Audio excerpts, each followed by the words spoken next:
Welcome to Actoroke, Burning Saratof. It is Wednesday night, 6 p.m. It must be time for us to be playing Burning Wheel or D&D. Tonight, it's Burning Wheel because you got me. Next week, maybe it'll be me, maybe it'll be Mike Boozer, maybe it'll be somebody else. We'll find out. Actually, we're still trying to figure it out. Anyway, thank you for coming by. We're playing Burning Wheel tonight, set in Chaldea, set in the imperial capital city of Saratof. And this is a new storyline that we just started 2 sessions ago. And we're doing something a little kind of funky in that Burning Wheel works best with 3 players, but I have 9. So what I'm doing is that I'm playing 3 at a time in the same parallel bit of campaign. I haven't even figured out how to talk about this yet, clearly. So this is the 3rd session of the 9 characters. So the last 3 players that have not gone yet had a proper session. We did a session 0 where we had most everybody around the table. So this, after tonight, the next game that we do at Burning Saratof, we'll start over again and go into the second cluster, if you will, of 3 episodes back to back. I don't know if anybody's ever done this before. I've never done this before, so I'm the type of guy that gets really excited about trying something I've never done before. I'm a little weird that way, so I am like really punchy, ready to give this a try. So, but let's go around the table and see who I have the pleasure of playing with. By the way, I'm Peter Atkinson, and my pronouns are he, they. Hello, my name is Damon Van He. My pronouns are he, him, and today I'm going to be playing Feldspar Steadfast. He is, if you could not tell by the name, a dwarf. Also he, him pronouns. Hi, I am Ray, and I am she, her, and I will be playing Danica Yukos, they, them, who is the Consul of Imperial Revenues, so watch out. The Lady of Coin. Hello, my name is Paco. My pronouns are he, they. I'll also accept thou or you.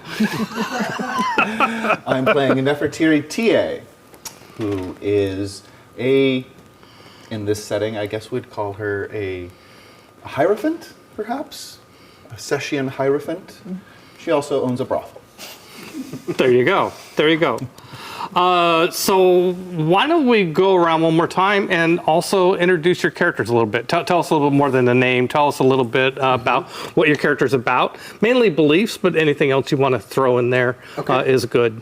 Great, yeah, so like I said, Feldspar is my dwarf's name. Feldspar is very bonded with the stone that he grew up in, the stone that his clan lives within. He's part of the Tectomancers Guild, which are stone wizards.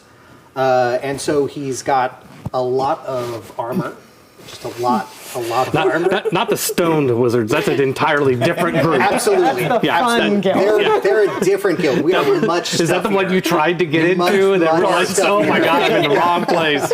But he's got a massive 2-handed stone sword that he has with him all the time because he asked the stone for it and the stone gave it to him. And so it's important to listen when the stone talks to you. Sometimes it takes a long time for that to happen, but it's important to pay attention. And so his beliefs, in fact, are, since he's a dwarf, one of them has to be an oath. And so that oath was given to the head of the Tectomancers Guild, who I did not name yet. But that oath is always consider the voice of stone. And then I also have 2 more that I've figured out. One is he is very interested in getting a guild contract with Sarari, who's one of the consuls here. And then also he's very interested in everything that Laufroth, the dragon, is up to, because nuts to them. And then one belief is TBD that I'll hopefully find out as we play. Excellent, excellent. me. We always invite a dwarf so that we have somebody to go after the dragons. That's just the why proper I'm here. Chaldea etiquette. In Chaldea lore, by the way, the dwarves and dragons had a war about 1,000 years ago where they fought each other. Dwarves and dragons are also the only two species that are native to Chaldea. All the other species have their roots back to some other plane of existence in the Pearl universe, which is what we're playing in. All right, Ray, it's back to you. Yeah, of course. I'm playing Danica Yukos, who is an alien, by which I mean a human. We're just infectious. We're taking over everything, and that's fine. Danica is very much a person that believes that safety is bought and paid for, and I'm gonna pay for it if I gotta. So as such, I strongly believe that order and civilization and everything functions if we are all paying our share and doing our part. But to that secondary belief is that I also believe that money is a bit of a construct, and when it's really down to the table, what really matters is real power, which is why I want to have an allyship with Zune, the Imperial Council of Public Health. So I'll be definitely pursuing that as like a main goal for myself, and then determining a couple of other beliefs as we walk through and we see what happens. Some beliefs may come out of the circumstances that arise rapidly in this political situation. So. Yeah, I'll add, why did Ray pick Zune? We were having a conversation, like, who is like, okay, there's all these council bureaucrats, but like, who's the toughest SOB in the council chamber? Like, if there was a fight to break out, who would I be standing behind? And it's definitely Zune. He's big, looks like a bodybuilder. Yeah, big dude. You're like, yeah, the public health. Yeah. Everybody knows he's a Pentavolo, which is a demonology cult. He's the head of the demonology cult. And apparently the Psionic Syndicate seems to report to him as well. I'm sure that's fine. And his daughter is the chief of security for the palace, and she's in a lot of trouble right now.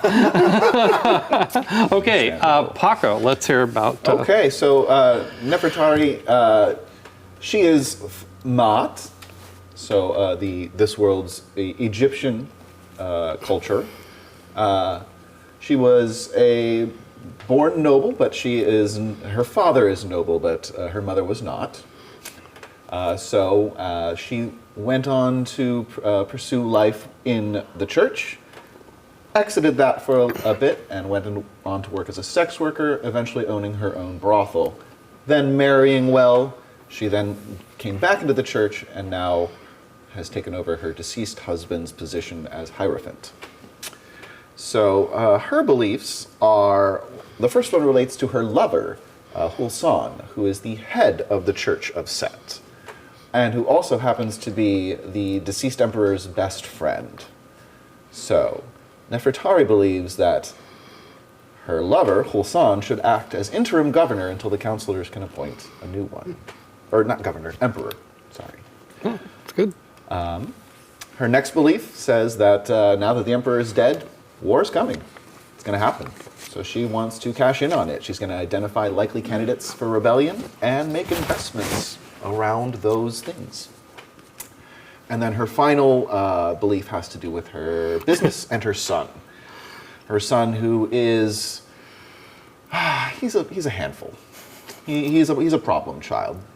I wouldn't say that she loves him, but she'll do anything for him. Except for the fact that he has been squandering his position of authority, running her business, the Silk Pillow. So she's going to curb his irresponsible activities and tighten her grip on the business. Fabulous. Bravo. Well done. Well done. Well done. And I am playing, well, everybody else. Playing the world. Rest. Yeah. Okay, so we have a couple things before we get into the nitty gritty. I do want to talk about safety. We take safety seriously here. I have had a conversation with our players offline, and we all agree that we will, of course, abide by the Twitch and YouTube content guidelines. You will not find violence to children. You will not find sexual assault, racism, bullying. I mean, between players, there will be racism in the game between different races of characters, but we will not engage in that as players with each other. There is, and nobody has brought up anything extra that you'd like to add as something we won't have in our game, but I would like to invite you to, we use lines and veils. If something comes up that you didn't anticipate, and you're like, oh my God, I don't want to get very close to that, we call that a line. We will just wind backwards and navigate a new path. Or you can say, so that is a line, something we won't have anything to do with. A veil is something like, well, we just don't want to get into the details. It's okay if there's two characters having sex, but I don't want to hear the squishing sounds, as Ray said earlier. So that would be a veil. Okay, so if you think of anything, let me know. And if at any time you just want to, you're struggling with what the words are, just go like this. And also, we'll probably just take a break at that point and go from there. Okay, so that is that. We have, well, I just want to show some art so I can kind of clear the table of the art. So we have, we talked about this game being set in the imperial capital of Saratof. That is a picture of the imperial palace. This is picture. It's art of the imperial palace. Oh, look at Sean made me a pointer stick. Oh, there we go. That's the imperial palace. That is The stick. it's a stick. That's the Colossus of the Emperor Kadava, and this is the Hutwerative set, which is, or the pyramid cathedral, if you will, although that's the wrong cultural reference. And this is the mall, looking towards the imperial complex from the Senate discourse, which is where the Senate convenes. Ray's character is on the Council of Consuls, which is portrayed here as, and you might notice that there is, yes, a dragon on the council. No, the council is not about to be attacked. It just happens to have one member who refuses to use magic to assume human form. And so the entire, above where the council meets, there's an atrium, an open air, a vast open air atrium. What happens when it rains? It's covered. Oh, okay. It's huge. Okay. It's like huge. And so Laufroth, the Grand Vizier of the Empire, flies from his palace over to the Imperial Palace and scooches his way over. And he's been asked not to drool acid on people. The funniest commute possible. Think about it. And these are not meant to be artistically depictive of exactly the figures of the council. Yeah. Like one of these. I'm gonna look at them and be like, which one is it? And that one, yeah. We're not doing that. Although this is, I think that's a decent. I don't know. One where you can only see the back of their head. That one. I changed my mind. It's not anybody. This is Emperor Kadava here, sitting on the Panek throne, surrounded by his Drazeldar guards. The Drazeldar are, the apex predator of Chaldea, super duper powerful creatures, of which there are 100. And it was the backbone of Kadava's army when he conquered the plain of Chaldea. And he has 20 with him at any time. By the way, everybody knows that Kadava gets assassinated. Mm-hmm. Technically, at the beginning of our session, he's not assassinated yet, but it will happen before the game's over. So, spoiler alert. Pre-assassinated. It happened in the last episode and the episode before that as well. Yeah. So there's the Drazeldar. There's a couple more there. That's Set, and this is an image of when Set ascended Kadava to the ranks of the divine. Cool. And when people from all the cultures of Chaldea came, and that's him. Another picture of him on the throne. Actually a smaller throne. It wasn't as big a throne yet. And then him as a legatus of the Roman-style military that he commands. So. Pretty close to what she looks like. Oh, there you go. Looks like. Okay, here, scissors. Just cut that up and put it. Okay, good. All right, good.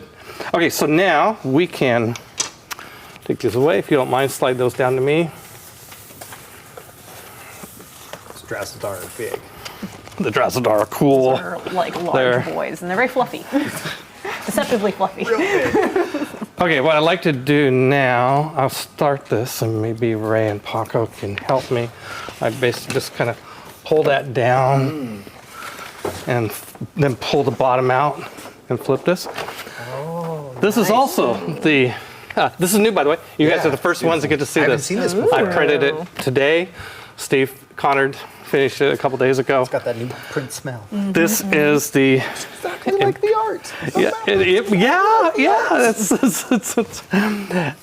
exactly. So this is Saratof, or at least the downtown area, the Imperial Palace, Hall of Ambassadors. This wall here makes this the Imperial Complex, the Huerta set, the Colossus of Cordova. The Sunshine Citadel is Boguslav Tiamir, who is the chair of the Council of Consuls. And we have two powerful dwarven clans based in the city. The Geld clan, that's their fortress Geld Hall on a hill called Geldzilia. And the Stead clan, Stead Hall, Steadzilia, this is where you live. Nah, that's fine. Only way underground. Yeah. There are many more, these dwarven communities are much larger than one would think just looking at the surface. There's another powerful, the three most powerful dwarven clans are based in this area. The other ones, though, not on the map, which is the Cloudforge clan.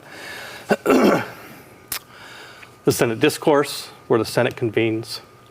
The Imperial Highway, which traverses the entire coast of Tamika, the continent that you're on.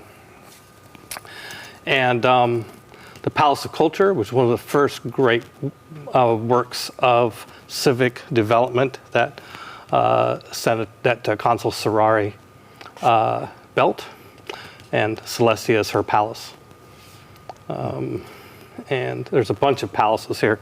This is kind of the foofy area of town. Lots of wealthy, the wealthiest people that don't quite have their own palace that's named on the map are up here. Yeah? Red light district. Red light district. The Good. whole map. I was guessing it was going to be by the port, but I didn't want to assume. Well, there's more than one port here, too. Oh, There's where's also- the other? Oh, well, I guess there's a harbor. There's a harbor here. This is more of a military Yeah, port. These yeah. are military installations. Two of Cordovan's legions, he has about 20, the Emperor, are based here, the Bastion and Swagger.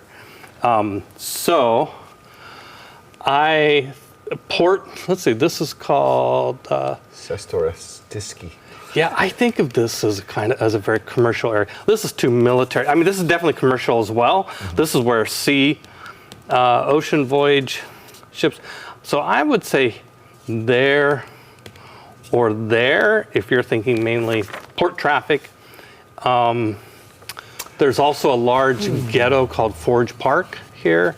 That's probably more ghetto than your style. If you want something higher class, Yeah. you might I would be a higher class brothel. somewhere in these areas here. So there isn't necessarily any one specific red light district. It can be it's kind of too- broken up throughout. Yeah. Okay. It's I'm sure there is, but I hadn't really thought about it. So we can go from what you can pick the place, and we'll go from there. Pick the palace. Alex, do you want like dibs?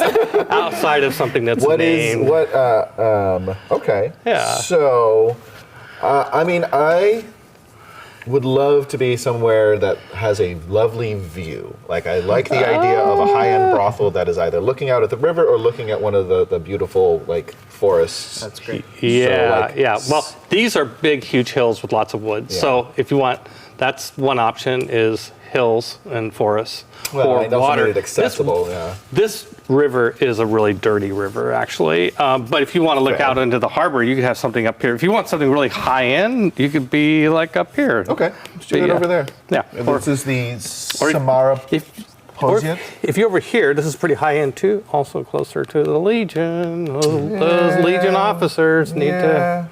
Yeah. Okay, here, up here somewhere. Yeah. I'm All right. more interested in commercial and political than I am in Yeah. military. So. Yeah. I think that makes sense. Okay. Thank you. All right. So that's our art show for tonight. We talked about beliefs. At the end of tonight's episode, I'm telling you this now so that you have time to think about it a little bit, in addition to thinking about all the other things like trying to get your head around this huge world and figure out your character, blah, blah, blah. Just one more thing for you to think about is there's going to be, after the Emperor dies, there's going to be an emergency session of the Council of Consuls. Now, you're the only consul. 2 days later. You get, as is tradition, you get a copy of the agenda ahead of time, which is usually like the day before. And the agenda topics will be Amandella's report on the incident, a call by Tarsus to implement martial law throughout the empire, or to give the legions broad authority to settle any domestic problems, should any arise. And Tiamir's will call for summoning the Senate. And the way now, Tiamir is chairing the Council of Consuls because traditionally in his role, while the emperor was alive, if the emperor was like off on vacation or say fighting a chaos god incursion in Samaria through the Veil or some crazy shit like that. I mean, sometimes you just got to get out the spear and go into combat, right? He was that kind of an emperor. Boguslav Tiamir would chair the council in his absence. Well, in the emperor's absence, now he's certainly acting that role. Now, how long that lasts and whether it makes, there's all sorts of questions around that. But that's why it's coming from him. So those are the three things. And what I'd like to do, and you can bow out of this if you don't feel comfortable. What I'd like to do is have each of you take a turn sitting here where I am. And in your case, you comment on one of those three topics as if in character, as if you're in the council member and you're making, because usually what happens, the agenda topic comes up and Tiamir describes what like I just did, only much more eloquently, what the topic is. Everybody has a chance to weigh in, and then if the emperor were there, he'd make a decision or put it off, So that's what Tiamir does. So this is you lobbying one of those times. Now, naturally, you would speak on all of them, but in the interest of time, you'll pick one and say a few words about it, okay? Something kind of short. And the call to assemble the Senate is very specifically to call the vote about what's going to happen, or just to assemble the Senate in general? Just assemble the Senate and figure out what's next. Okay. Yeah. Figure out what's next. What are we doing as the interim government? Deliberate on the future of this great empire and blah, blah, Who is the blah. speaker for the Senate? Boguslav Tiamir is the chair for the Council of Consuls and the Senate. What? Yeah. Oh, no. Hell no. Sounds like a pretty good gig. Nope. I won't take the time on stream to tell you a little more background on Tiamir, but of course you guys know these characters. Now you especially know him well. You know all the council members well. You've been here for 12 years, right? I've been doing this for a minute. Yeah, exactly. For you two, it's the same sort of thing, a comment, but you're not in the council. So it's just kind of like you're at a bar weighing in on this topic, on one of those topics, like, because everybody will be talking about these things. Sure. Right. And so, or it could be, you can think about what the setting is, if you want to say, or you could do it as an inner monologue. Just say, this is my character's inner monologue about I it. watched your other episodes, so I already have one prepared. Perfect. Great. Okay. I knew I wasn't going to speak on the council, but I saw Yeah. that everyone had a little blurb, so. Yep. Okay, great. So that's coming at the end of this episode. The last thing I want to talk about before we dive into it is a little bit about art awards, because I do it a little differently. You guys might not even know.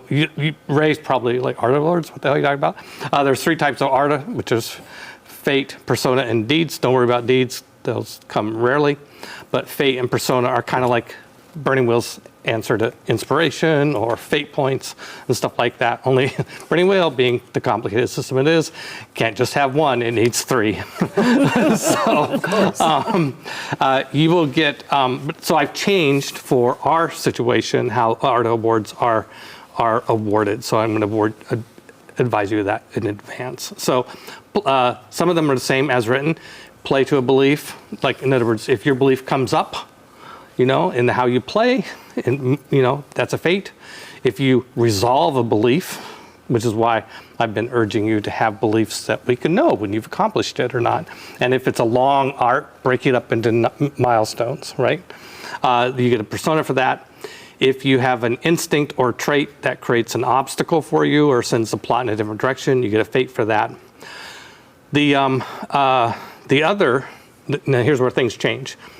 Traditionally, there's the idea of a humor award, an idea of right skill, right time, idea of embodiment, which is great role playing, mold breaker, which is going against your belief, having a change of heart, or the workhorse award or the MVP award. The way we debate who gets each of those awards. The way I'm going to do it is more like how Sarah does Moments of Gratitude. We'll go around and each player will give another player a persona and use one of these as the reason why. But multiple players could earn the same award. Like there could be more than one MVP, whatever. And I will also give out one of these awards. Great. Okay. Sorry, I glossed a little bit. So we award Artha, Artha, but still based on those criteria. Right. Okay. You say, All right. I'd like to award a persona. I thought we were throwing the criteria out, so I was prepared for a whole new set of rules going on. No. What do we award for? Yeah. So still award for it, still play for it. Yeah, you just say, I would like, that was a really funny humor, you get the humor, for humor, and you might say to Paco for embodiment or whatever, it's one of those awards. Surely you'll be able to figure out somebody qualifies for one of these. And I will give out one as well. So there we go. Okay. The way, the situation for tonight's game is that we are role-playing a little bit what's happening right before the emperor dies, the day before, if you will, because he's assassinated in the middle of the night. So like the day before, which we can back up several days depending on what the needs of the thing is. So the start time can kind of be ambiguous, and to the extent we wanted to create a timeline, we could, afterwards figure it out. But I want to do at least go around twice, which I think is very doable. And I want to do 2 things. One is I have an idea for each character, sort of something that I can sort of like, okay, I want to spring this on you, and which I think has to do with your beliefs as I understand them, and we'll do so. But I also want to give you a chance, if you feel comfortable with it, sort of engaging proactively doing something, because Burning Wheel, as Paco knows, and you will learn, and I think you sense, is that the tools are there for you to proactively pursue a belief. You don't have to wait like, oh, I hope the DM brings up, my my faith in the stone, my sword, or I hope the DM, brings up something having to do with Sybil or Laufroth or Zune. Like, okay, maybe I will, but you can just you have the circles mechanic, which lets you invent an NPC. You have Wises, which allows you to invent knowledge or facts about the world, as long as they don't conflict with something I've already developed. Okay. Then you have relationships. People you have a relationship with, you mechanically have the right to go talk to them pretty much whenever you want to, unless I have some reason like, no, Zune is with Kardava fighting the Chaos Wars. Well, no, he's not. So I mean, there will be times when an NPC might not be available, but the point of the relationship is that you can go talk to relationships and ask them things. So you do have that ability to proactively initiate some activity. So I will sort of open the floor for that line of thinking. And if everybody feels a little stumped, I'll just dive into your other thing, and then we could come back to that or whatever we'd like to do. But I'm leaving time for you to do that once at least, if you get an inspiration for it. The scene I have in mind for you, I would like to do last. Okay. Okay, at the last thing in the evening before we right. go to what I call the confessionals, Yeah. which is a misnomer, but I took it out of a game called Inspectors, which is, I think, Jared Sorensen pioneered that idea. And so in honor of that, I will leave it there. So anybody have something they want to do, or shall I just throw something at one of the other two of you? I mean, I'm always ready to go. Put me in, coach. All right, Paco, not to put you on the spot, but you're here. Yeah, show us how it's done. Okay. Okay. All right. So, Nefertiri is dining. She is eating a plate of eels and some jellied codfish over here. And she is irritated because she is dining alone. And she knows that her ingrate son should have been here half an hour ago to eat with her. But he's off drinking or gambling or whoring somewhere off in the village and not being here where I need to talk to him. It's city, right? Not village? City. Yeah, okay. Right. Just make sure we're on the same page about what town we're in. City. Yeah. He's off somewhere in the city. And I got to say, I was wondering, like, before you said your son, I was like, okay, who stood her up for dinner? It's her son or it's her lover? I'm like, which one is it going to be? His name is Amunius. He is Hafmat, so he is of a darker complexion. But his father, well, we're not certain who his father is. Probably one of the locals. So he does have a bit of that local swarthiness to him as well. So she turns to one of the servants and says, "Will somebody please go fetch Amunius?" Right away, ma'am. I don't know where this servant came from, but he's like, this is the servant. He's got a crush on you. Yeah, right away. So cut a little time, comes back. Well, your son is at the brothel. Not at my brothel. If he was, he would be here. Oh, wait, so now where? I assume this was your home, or do you live in the brothel? I keep my home in okay. the brothel as Okay. such that like it is a functioning home that is also a house of pleasure. So it serves two functions. I paid for both of them. I Yeah. figured I'd just marry him and keep him as one because he's good that way. So. Okay. So he's not at work. That's the important part. If I knew where he was, he'd be at work. Well, okay, so let me back up. So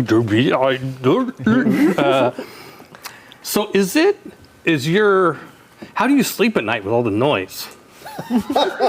Insulated walls. Inside Very walls. expensive. Right. Okay. So is it possible that he's here, you just don't know? If he was, I would know. I have made them, they're the whole staff. Yes, they report to him officially, but unofficially, they're still mine.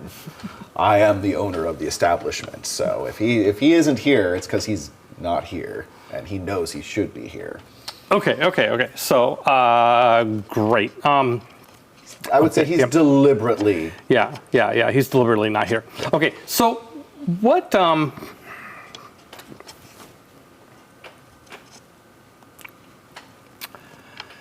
So I'm thinking there's got to be somebody on staff who is kind of the person who's caught in the middle. Okay. The person who supposedly is his aide, but knows you're the boss. Sure. But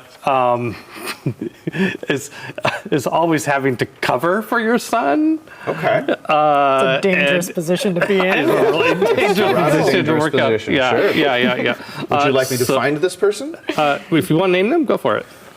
Or you not want- circle them up? oh, Just no, go no. ahead and name them. You can just say yes. I don't think that's needed for a Yeah. No, it's yeah. So let me.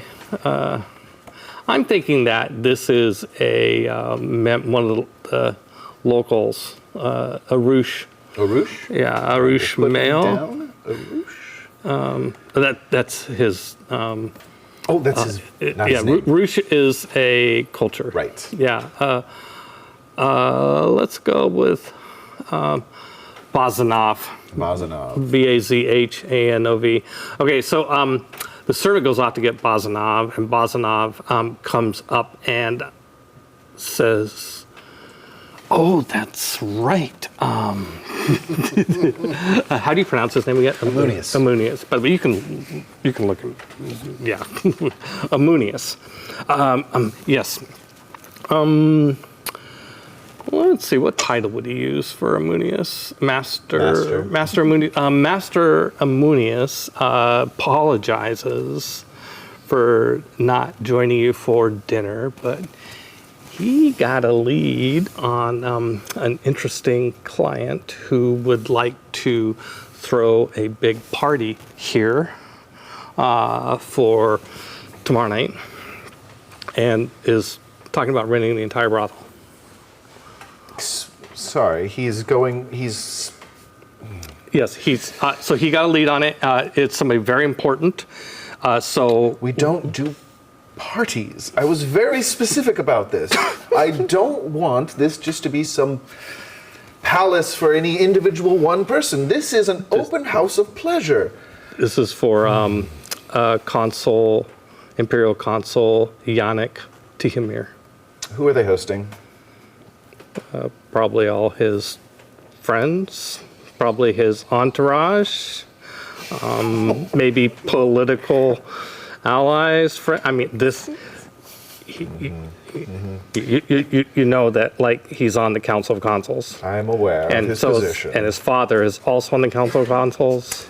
So, what you know about Yannick is that he is the youngest person on the council, and he's a fighter. Like, he's like a duelist type guy. He's really handsome. all the girls are chasing him all the time. Council of censorship. I'd pop in and say my character already hates this guy. Not even like. PR, and people are speculating that he'll certainly inherit his father's position in Rouge, because Saratof is. This is the imperial capital, but it's in a kingdom called Rouge. Right. And this is the palace. That's his father's palace. Crushed it with a book. Yeah. No. You're fine. So when his father dies, he's expected to take that position. So Okay. anyway, I mean, this could be worth a really good money, and Is the father going to be there? Because that would be worth some money. Having the son around is just asking for trouble. Listen, I was very clear with Amunius. Any large parties that were going to be considered have to run through me, and I don't like this last minute thing. This is not how we operate. I'm sure he's going to bring it to you after he works out the details. Like, he's not. There's no way he's going to book this without your permission. The timing is terrible. Well, fine. And by the way, the date, he's tomorrow night. You're scheduled to be with Holson that night. If there are mitigating factors which would prevent me from being able to act as hostess that I do not enjoy. Oh, Will, well, you'll be sorely missed, of course. Bazanov, fetch Amunius, bring him here. And someone clear this plate away. It's getting cold. Okay, certainly. Yes, I will go get him right away. Yeah, in a Russian accent. Sorry, I don't do accents very well. Although I've been thinking about learning. I want to hire an accent coach just so I can learn how to do the accents of all these people. Okay. My coffee. So, he'll, yeah, okay, well, that seems like a good place to cut scene, but there's more we can do with this, of course, before. Anyway, yeah, I Ray, know. Yeah. Ray, you got something? Okay, Yeah, I think all right. I'm having a glass of wine in my villa, Yes. actually. Just the modest villa that, A modest villa? modest villa? It's a nice villa. It's modest by the standards of I'm an imperial counselor. So it's not a pier? It's not up in Yeah, the... I don't go for that. Not quite that exactly. shishi? No, not quite that sushi. It's nice. I mean, there are definitely, do you definitely have friends maybe? People have definitely made a comment like, when are you going to move into the Samara Poyet? Why don't you? And she's just like, they're very much like, if you need that, then it makes you happy. I hear the Kurgan estate is up for sale. I'm sure that it is, but I also know the liens against that property. So. Okay, so No. you have a modest villa, perhaps, perhaps like, in this sector. I want to make sure my commute to get into the city is relatively So you're in the quick. city. I'm in the city. Yeah, you got a villa in the city. I do, Okay, and here. I like to get to work quickly and early if possible, earlier than the rest of the consuls, No. if I can. Now, by the way, you have an office here. So, Oh no, or there's here. But this is where real politics happen, which is with a glass of wine and with Tomas and Anton across the table from me, as I kind of put like my wine glass down. Like, what is the holdup? We've been Okay, going. I'm back out. Okay, so you've invited Anton Yes. and Thomas. Thomas. Who's French, so Yeah. Anton and Thomas.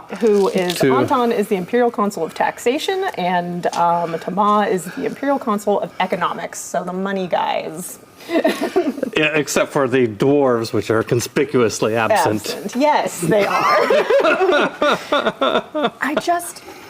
We've been going over this for weeks. I have the votes. We've got the backing of the Merchants Guild. I don't really get, why is it so hard to get this through? Who's the blocker? Who do I need to take care of? Okay, so out of character.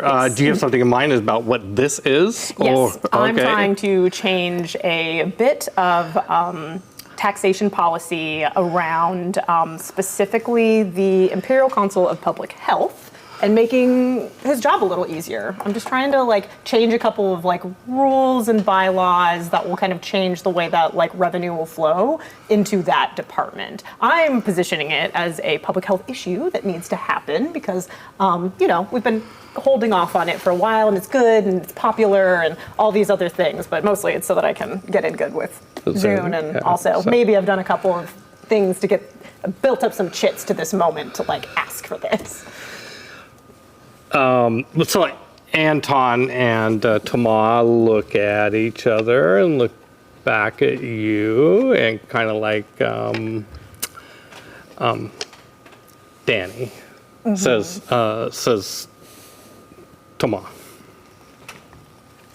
Danny's by the way, Tomas is definitely the one who's a bit smoother, in terms of he's a good political, but he feels authentic too. I mean, he seems like a good, just kind of a straight up guy and pretty handsome. He's also romantically involved with Sybil. Everybody knows it, and he's not the only one. So he is well, I mean, this is not a matter of votes. This is the emperor decides these things. I mean, his staff. If you talk to Zune about it, I mean, if Zune wanted more help, more money for his department, I've picked up intel that yes, he does, but doesn't want to be seen asking for it. So I'm trying to get us on his good side. It's good for all of us. It'll make our jobs easier if he's happy. they look at each other. Anton speaks.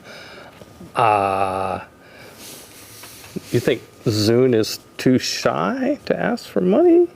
Not too shy, doesn't want to be seen asking, would like to have things smoothed out. I think you should go. Why don't you go talk to Zune sometime and find out what he really thinks? Do you think he's open to that kind of thing? He's been pretty busy lately.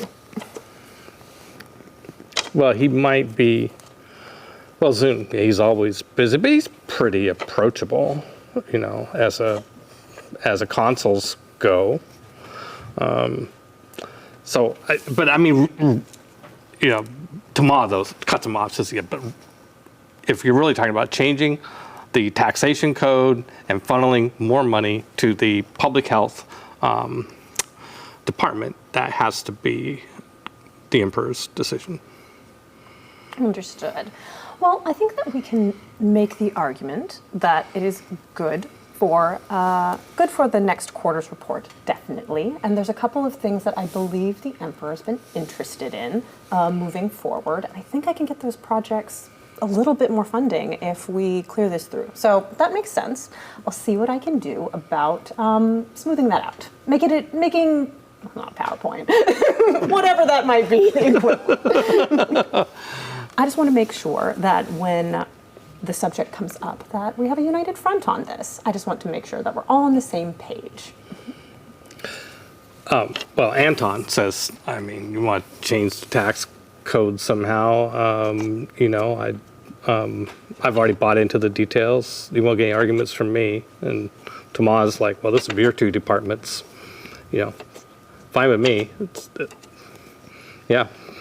Okay. Nope, you won't get any objections from us. All right. Thank you. I just wanted to make sure before, you know, the big pitch tomorrow, which is totally going to happen and will not be interrupted. Very well. Okay. Excellent. Hold on just a second. I'm just looking up something real quick.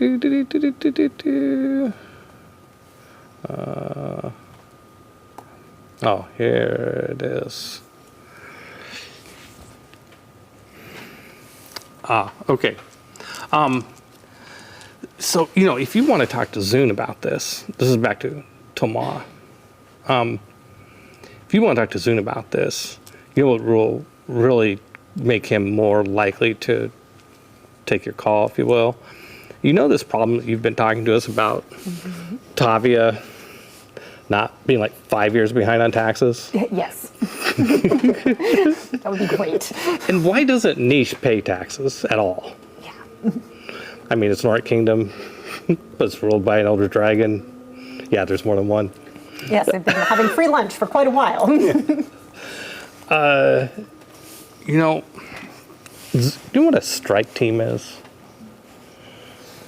It's a military term for a small group of super powerful individuals to use magic or psionics or maybe even primal to just teleport into the middle of someplace useful and make a point. And she's talking about like high-level D&D adventurers. Yeah. Yeah, it's like, oh yes, the ones that cause much collateral and property damage. But to your point, okay, but that's fine. That's fine. You know, that's kind of a. It's part of the. It's kind of a specialty of Zune's. Yes, it is. With being a demonologist and having access to the psionic syndicate. You know, why doesn't he like, if you should talk to him about putting a strike team together and just popping into Tavia and give Colbrander, Jarl Colbrander, head of Tavia, give him a little surprise visit, and in the name of taxes, right? The tax revenues are down. Maybe not niche. I mean, yeah, they look at maybe not niche. They're popping in to see the Elder Dragon, Surinel, the Diamond Dragon. Crazy. That might be a little crazy even for Zune, but Tavia is ruled by just a normal human dude, right? We have spent an exorbitant amount of time being civil to them and then uncivil to them, which doesn't work either. So I don't really know where else to go other than extremely uncivil, which is what we're talking about now. So, Well, I mean, Emperor Kradava took over this world through violence. Don't think Kradava might be kind of impressed with a strike team intervention in Tavia. I like the way that you're thinking. That's very helpful. Okay. I will. I mean, if Anton says if what you're really looking for is an excuse to go visit Zune. Oh, you know me so well. Do you blush? Do you blush? I don't. It's very of course it is. Okay. Very helpful, and I will solve one of my irritations as well. So that is, two birds, one stone. Yeah. Let's take it for free. This has been very illuminating, and I just wanted. I've been so polite and demure in these last 12 years as a consul. This is my first time doing something. Really. You said it's been 5 years since Tavia's paid taxes. I know. That's almost half my tenure. Can you imagine my irritation? So your responsibility is collecting taxes. Yes. Collecting taxes. And Anton, let's see, and the collection, and Garl, let's say licensings and laws for banking. No. Not him, the other dwarf. I don't have all 20 of these guys memorized. Okay, Geldzon, Consul Geldzon. Mm-hmm. So he is the Imperial Treasurer. So he's the one that tracks. He's a dwarf. Yep. Yeah, he's head of the Geld clan. Mm-hmm. Geldzon is, so he's the one that tracks. So you got to collect the revenues. Anton sets the policies. It's very divided up, so that because distributed power. Yeah, because you and Anton's departments used to be literally took one. over my department because the last guy had too much power and was just stealing money nonstop. So I'm the person Scooping it into giant bags. Yeah, they were just jingling in his pants nonstop. So I'm the person they put in charge to stop that. Yeah, So. yeah. Well, I'm sure that Consul Geldzon would be quite supportive of any sort of whatever it would take to get that money flowing again. Of course, knowing Zune's style, he would just go off and do it. He would go off and blow up anything that we pointed him at, to be fair. I want to make sure it's the right move for many pieces. He has discretion, but if he decided to move, not necessarily clear he would tell anybody. Yes. He's more of the beg for forgiveness than, not really beg for forgiveness, suggest forgiveness, and Yes. rather What I'm than ask saying is permission. if I open the can of worms, I want to make sure I'm ready for all of the fallout that may happen afterward. I think it's a long way away. I wanted to know. I know we established that the government is corrupt. Yeah. How corrupt are you? Scale of 1 to 10. A scale of 1 to 10. It gets less corrupt the higher you go, in the sense that You're closer to the emperor, right? The emperor's a god, Right. Yeah. and so it's as her predecessor found out, it's a little tricky to. So you're playing it pretty safe. I'm playing it pretty safe, but I do believe, one of the things is I do believe that order happens through good things, like orderly flowing through, which I do like. So I'd say that in terms of 1 to 10, actually not very corrupt, but also does not necessarily play by the rules. If they can get away with okay, this rule is stupid. Basically, I understand, but that was a dumbass decision, so I'm going to ignore the that's kind of that kind of person. So, but more straight edge, and part of the reason they were brought in to boot out the last guy was because of their track record as a justiciar, a judge, and tax collector before that, as being relatively like, oh, did you try to bribe me? You're in jail now. Right, okay. Nice. Awesome. So, yeah. Oh, yeah. So the scene you set up actually will lead directly to this, to what I had in my mind was Great. either as a DM suggesting that idea to you, or one of your relationships suggesting the idea to you that that hey, if you want to have an excuse to go see Zune, here's a problem. Tavia hasn't paid their taxes in 5 years. Perfect. Yeah. My great in. I'm just like, just go throw like a high level adventurer at that. They'll figure it out. Yeah. I don't know what adventurers do. They smell funny and they have swords, I think. Perfect. Okay, do you have something you would like to do before I hit you with the other thing? Yeah, I think so. And let me know if this is the other thing, because then we can. Well, I told you your other thing has to do with the. It's a scene that will take place at the at the central bank. Okay, so my thought is my intent is to be entering town in order to chat with Sybil about some form of commission that I think we've probably talked about from time to time over drinks or what have you. But I feel like the thing that I have to do first is actually check in with my grandfather to let him know that You want to approach. that I'm in town and that I want to approach and Well, you all live these things. here. No, I know, Right, but I'm right. not sure where exactly he does business most of the time because he's Well, on the council, so it's probably Oh yeah. Okay. Well, the dwarves. Okay. So I feel like I spend a lot of time underground. So does he. Yeah. Oh, okay, great. Yeah. Fantastic. Yeah. But I mean, there's the dwarves. Even if the fortress is above ground, they just by habit tend to go to the lower parts of the fortress, maybe even down into the base. I mean, nicer there. the top part is just more for show. It's just the lobby. That's the lobby. And in fact, in there, there's you could see the guild, you could see fortress and windows, but there's no entrance up there at all. Like there's no in or out. Yeah. So Only wall. it's just walls and some windows and there's some balconies and stuff like that. No doors. That's the entrance then? Yeah, that's the entrance. So, your whole clan is there, but it's like a small city in the sense that there's different communities down below, and it's it's this big on the scale of this map, but underground, and it goes down and down and down. It goes down a long ways. Well, I mean, I think as he is the head of our clan, that I absolutely want to check in with him before bringing any offers. Okay, to Garl. You want to talk Garl, to you want to yes. talk to Garl? Yes. Okay, yeah. Yeah. And okay, great. Well, let's have that scene. So you get in to see Garl. You have a relationship with Garl, right? I do. Yeah, no problem. You do. go to see Garl. Great. Okay, yeah.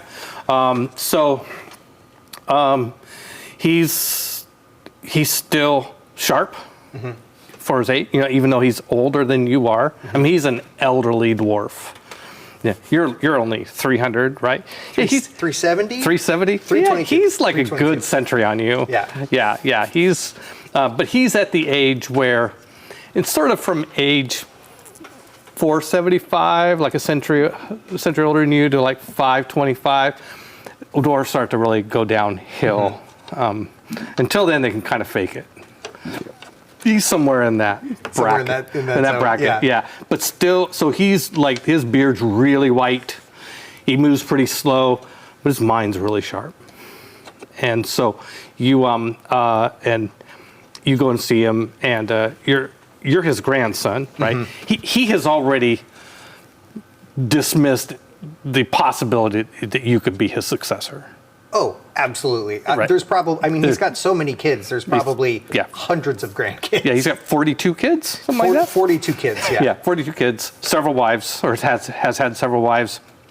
And he's gotten away with it because he's determined to have an heir that is qualified for the job of being the central banker for the emperor. When you say several wives, is he a polygamist, or he's just gone through wives, like they die? Or Did we divorced? talk about this? We did not talk about I think this. it's more like polygamy. I don't think dwarven culture would be in on it. I think it's been a series of lovers. They're just cool with divorce. Yeah, Like, you know, yeah. just And like, then let's do it that way. Like Viking divorce. It's a series of lovers, never married any of them, Oh, I like that. holding out until he finds an heir, and then he'll marry that person's mother. Okay. Somebody plays Crusader Kings 2 way too much. we'll encourage all of you to send them to really good schools and make sure that they're very qualified, all right? Like private school all the way. Yeah, yeah. Who wants Grandpa's love? I don't know if I had anything in mind. I do know that if I did have something in mind, it wasn't that, because that's just way better. Yeah, yeah, Sounds a lot So like he's my still dad. single. He's still Like single. relatable.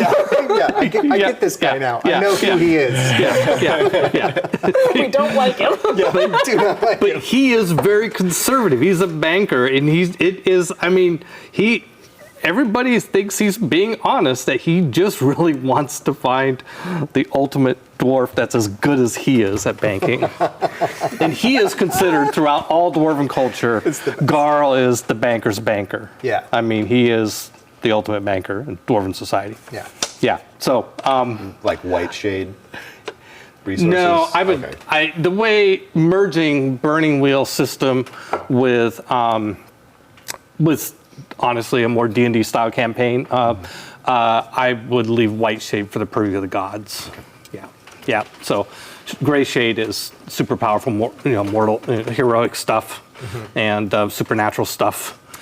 You'd be surprised how quickly a dwarf can get to a white shade if built. Like, it can happen. It'd be a white one, but it can happen. Well, yeah, in build, but yeah. So,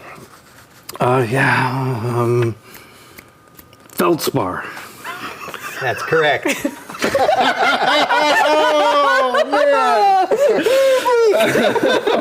On the first try this time. Very good. Oh, you don't have what it takes to be a banker, but you are funny. You're always good for a laugh, grandson. Oh, thank you. And how's the sword? Wonderful. Would you like to see? Yeah, wow. What a I'll just hold set it it out. on the table there. Yeah, looks at. We still don't know really how this happened, do we? Would you describe it? Yeah, absolutely. So the sword is kind of a clunky looking two-handed sword. It's made from a single like sliver of stone that has been sharpened down, chiseled down, and it's been in Feldspar's possession for 60 or 70 years at this point, and it has kind of become a symbol of his devotion to protecting the dwarves.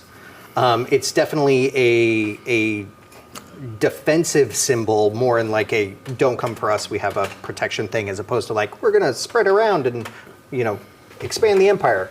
So it's not super pretty, but it is uniform in its shape, and then it had a handle put on and everything like that. So and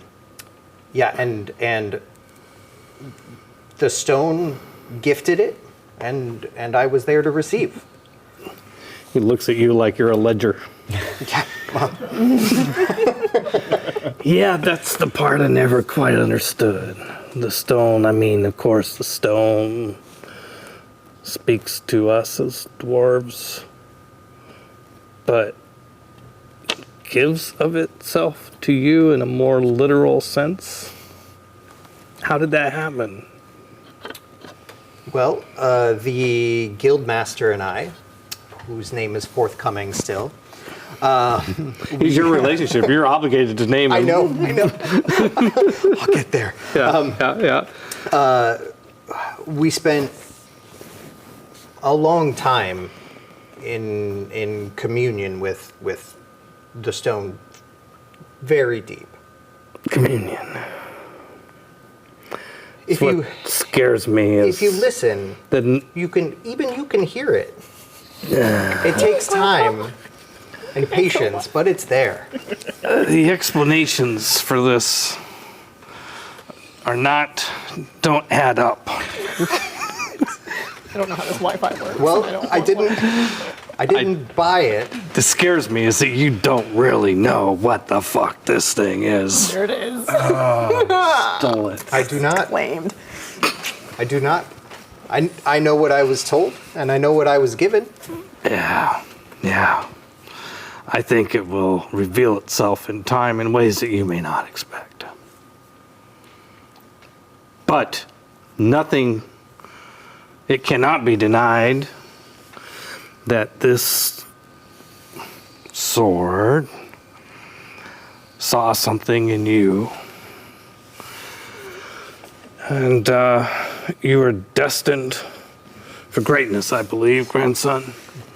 Thank you. If I give up on my hope of having a banker, perhaps I'll marry your mother. Well, I'm. Wait, wouldn't that be his daughter? Let's not overthink it.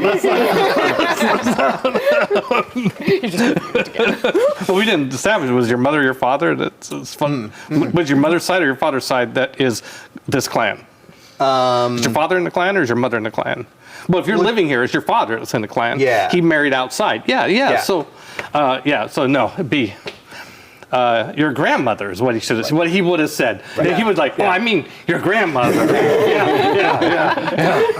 No, I said he has a sharp mind. He wouldn't have made that mistake. That was Peter making a mistake. Yeah. I have the right to do that. To say that was Peter the DM. Trust me, Garl's way smarter than I am. Okay. But surely you came here to talk of other matters. I did. In other words, let's move on. That was Garl talking. There have been a number of occasions that I have been having a drink with Sybil, Saratof, and she has she's been around long enough that I've started to pay attention to some of the things that she says. And she has mentioned on a few occasions now wanting to commission a statue.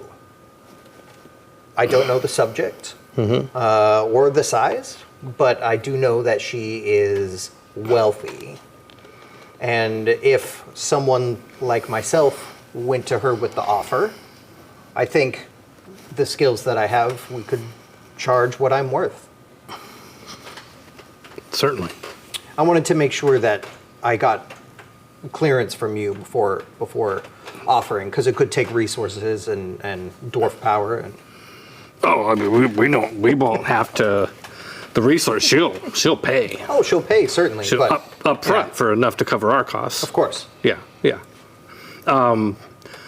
But yeah, I mean, it looks at you very sternly, like you understand that, right? this will not cost us anything. This no. is not going to cost us a finnig.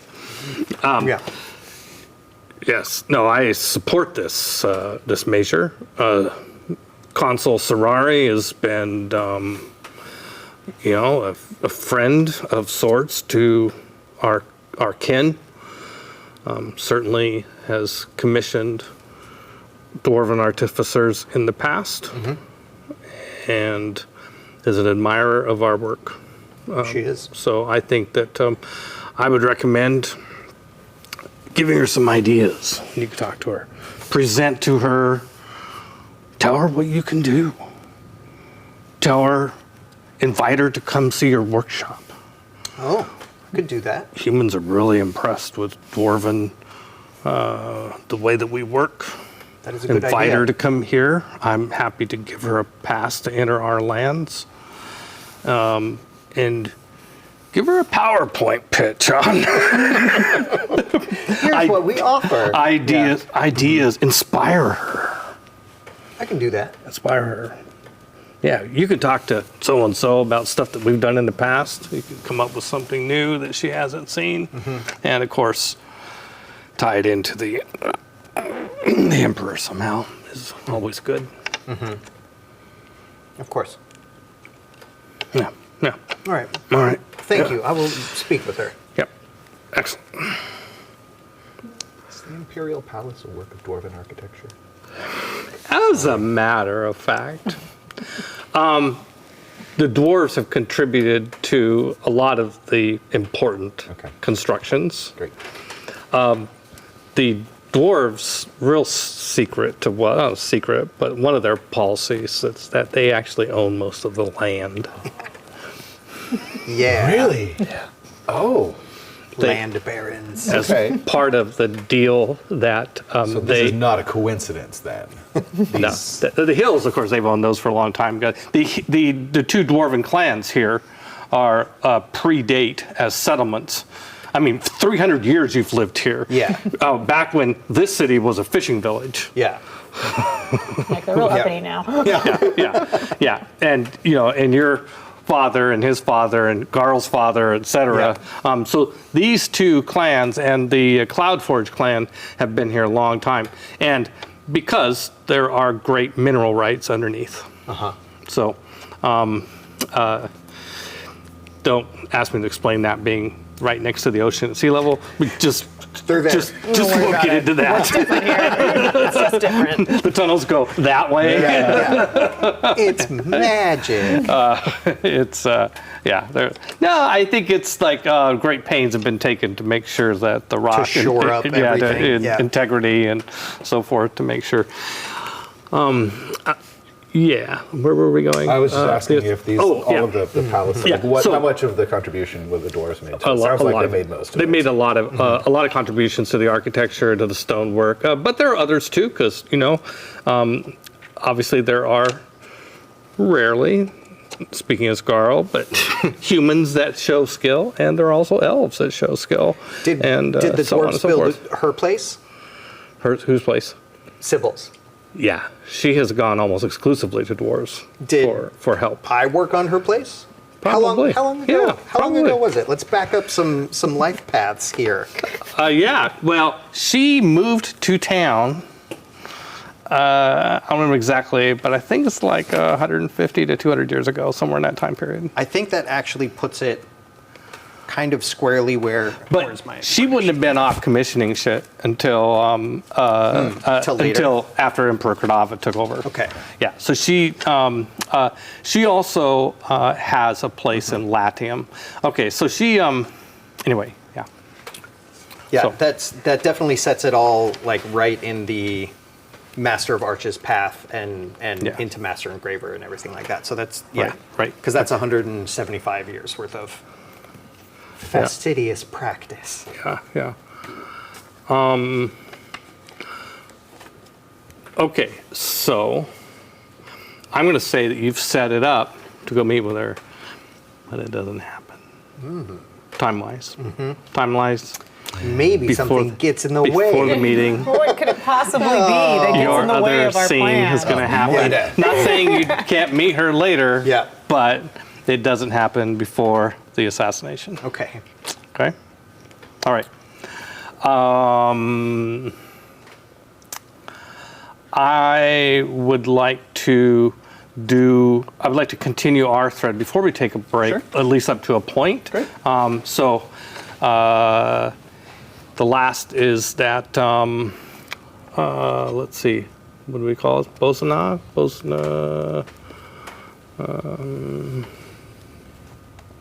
Yeah, Bozanov. Bozanov. Yeah.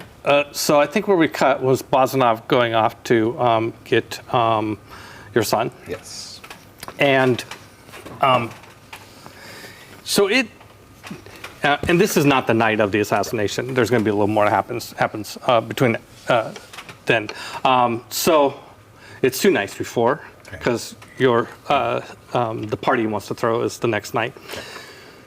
So he goes out to find your son, and you keep getting little messengers, like, okay, I'm on my way. like just to keep you informed of progress so that it doesn't feel like he's gone a long time with nothing happening. Yeah. Oh man.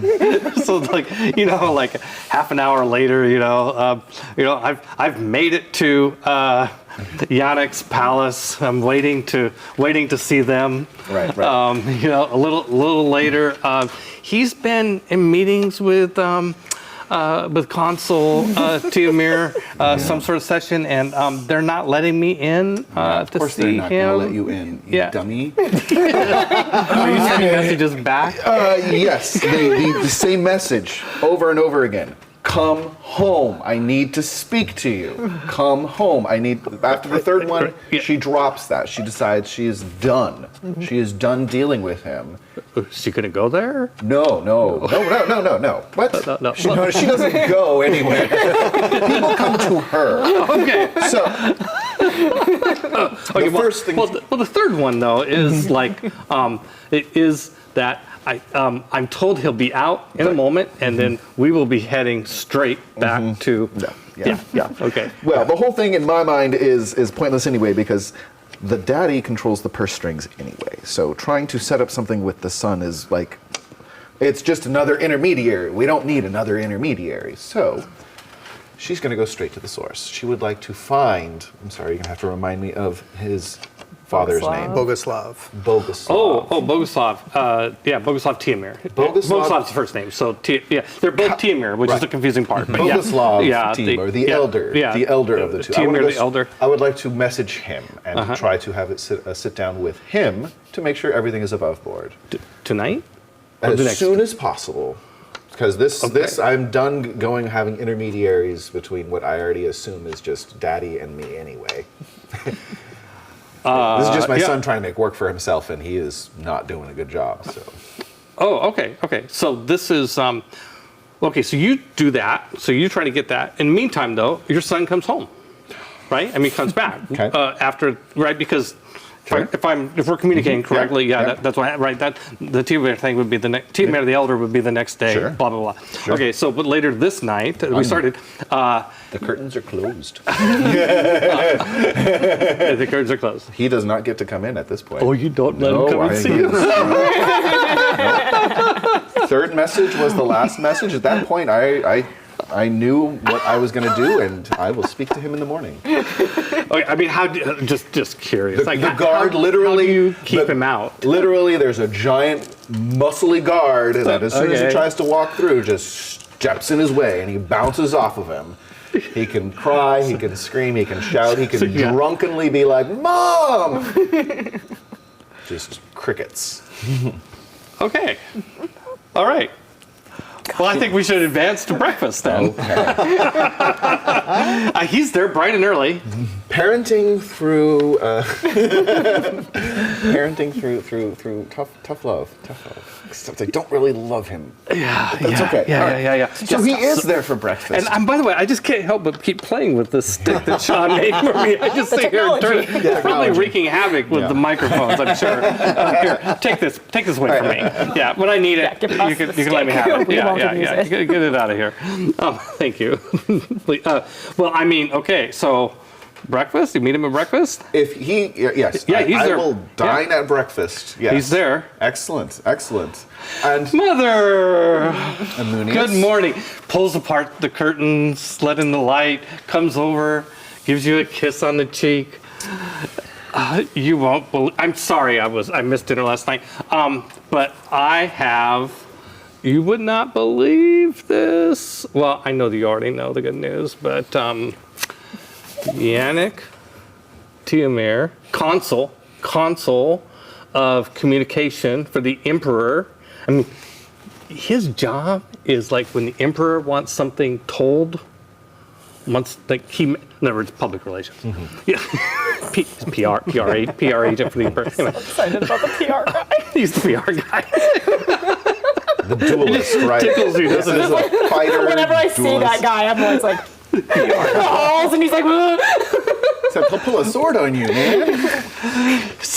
Yeah, he wants to rent out the silk pillow for tonight. I mean, the whole thing, and it's really it says a price, and it's like 3 cash dice for the whole night. Fool. A fool. We've never rented out the place for that much money. We're lucky to clear. That's after profits. And the tipping that's going to come, the connections that we can make here. Have you checked your scheduling? We have people double booked already for that night. I'm not going to have the women for I it or the canceled. men. I canceled all those. You did what? Canceled. She sits back and she stands up. Amunius. We are done. We have had our moment, but I've told you time and time again, if you're going to set parties, those go through me. And that's specifically for reasons such as these. His father has more power to do us damage if things go awry. Who is going to run this event? You? They're just going to come in and. Do you know how to host an event? All you've done is manage the day-to-day. The day-to-day is just simply counting coins, putting them in your pocket, and leaving. It's going to be like they're just going to come in, they're going to spend money. You have no vision, Mother. You have no vision of what this place could be, the connections we can make. Amunius, Am I in charge of the brothel or not? you are in charge of managing the brothel. You are not in charge of making political connections. You don't know the larger picture. You're just Amunius, jealous. I appreciate that you have taken on the effort, but I need you to understand that there is a proper order to these things. It would be me having to host, because if you were to host, that would be a slap in the face to these gentlemen. Whereas I'm a Session Hierophant. I have a certain... Yeah, I don't think they're very religious, Mama. It's not about the religion, darling. It's about knowing that when Set's gaze falls upon the night, it will be done so with his approval. Mother, I have plans in place that I have been working on, setting up, that I know will bring us huge profits. I'm asking that you trust me on this. What's your cut? I just draw my salary, No, what's your cut? my cut. How much has he bribed you? Bribed me. No, he didn't bribe me. He didn't. No, he wants. What is to he come- giving you besides the money? What is it? Nothing besides money. I don't It's like- believe you, Amunius. I'm getting our standard cuts. Our standard cuts, like 10% off the top for blah blah blah. He goes through it, and it seems like a standard deal. Right. Yeah. So I would like to make a wise check. I would like to make a family secret wise check because I suspect that there's something more at play in this. It's more than money. Because Amunius knows we're not strapped for cash. It's Right. not about the money. It's about the prestige. It's about the connections, right? And although it would be nice to have this connection, by having this connection, that means we are cutting out other people. So I need to know, what is it that he's got? So I suspect that my son is being either bribed, extorted, or he is being, what's the word I'm looking for? I guess extortion is the right word, yeah. Like, so somebody's got something on him. So the Wises work. You have a lot of freedom when it doesn't conflict with what I already have. So I already have something in mind. Okay. So the Wise can be to get some sort of hint about what that is. So Okay. like in other words, instead of you saying, "I think it's this," you say you're using the Wise as a knowledge skill Okay. to see if you've basically gotten So, any sort of. You want to treat it clue. like a graduated test where if I get an obstacle one, I learn the minimum, and then the higher I get, the more I learn? No, I think I'm going to play it as there's an ob, and if you hit the ob, you're going to tell. I'll tell you a little bit. Okay, and what's the consequence of failure? Yeah, the consequence of failure. That's a good question. All right. Good question for this on consequence of failure is that. I'm open to suggestions. disastrous party moves forward seems like the major consequence of this. I don't know, man. That could be a rule, but I imagine that wouldn't be the rule for this. Usually with wises, I know when I try to do failure for wises, the complication usually is I try to anyway, like trying to like lace a complicate like. If I don't have a complication, right, I just give you the info. Yeah. If I do have a complication, I give you the info, and then I add that little twist that, like, you know, so, you know, it's up to you. Yeah. Consequence, just wrong information. That is a very valid consequence, and I'm happy to operate off of that too. I think that the consequence of the consequence of failure will be that you get a little hint of what it is, but it doesn't really seem like much of a deal. Okay. Like he's playing a game, but it's okay, that's cute. When in fact it might be a bigger deal than you think. Excellent. Okay, does that fit? That sounds good. That sounds good. Okay, great. So then So my question would be the the obstacle, and then I would like to fork other wises depending upon whether they would be appropriate. Only you would know. Because you're the only one who knows this secret. So I will let you know the wises that I do have. I have prostitute wise or sex worker wise. Right. I have city wise. I have church wise, family secret wise, of course, and gossip wise. I was really thinking gossip wise and city wise would be the two that I would probably use, but it could be prostitute wise if that's something to do with it. It's going to be the gossip wise and family secret wise. Okay. Okay. Great. And and so let's make it an ob 3. He really has tried to hide this. Okay, an ob 3 family secret wise. I get one extra die from, First roll of the night. right, from city wise, Yep. bringing my dice to 5 dice. I will not put any Artha And into by the it. way, everybody starts with 1 persona and 2 fate. 2 fate. Yep. So before, Thank you. and of course, as you I'm sure know, I do urge players not to spend their last Arta, because Arta is your get out of jail free card if you would otherwise die. If I were to work carefully, which would grant me a bonus die, what would the timed failure consequence potentially be? And you could always say, no, you can't work carefully. Yeah, no, I think you've probably been busy all morning trying to figure this out. You might, or maybe something in the middle of the night. Or no, let's say it's this.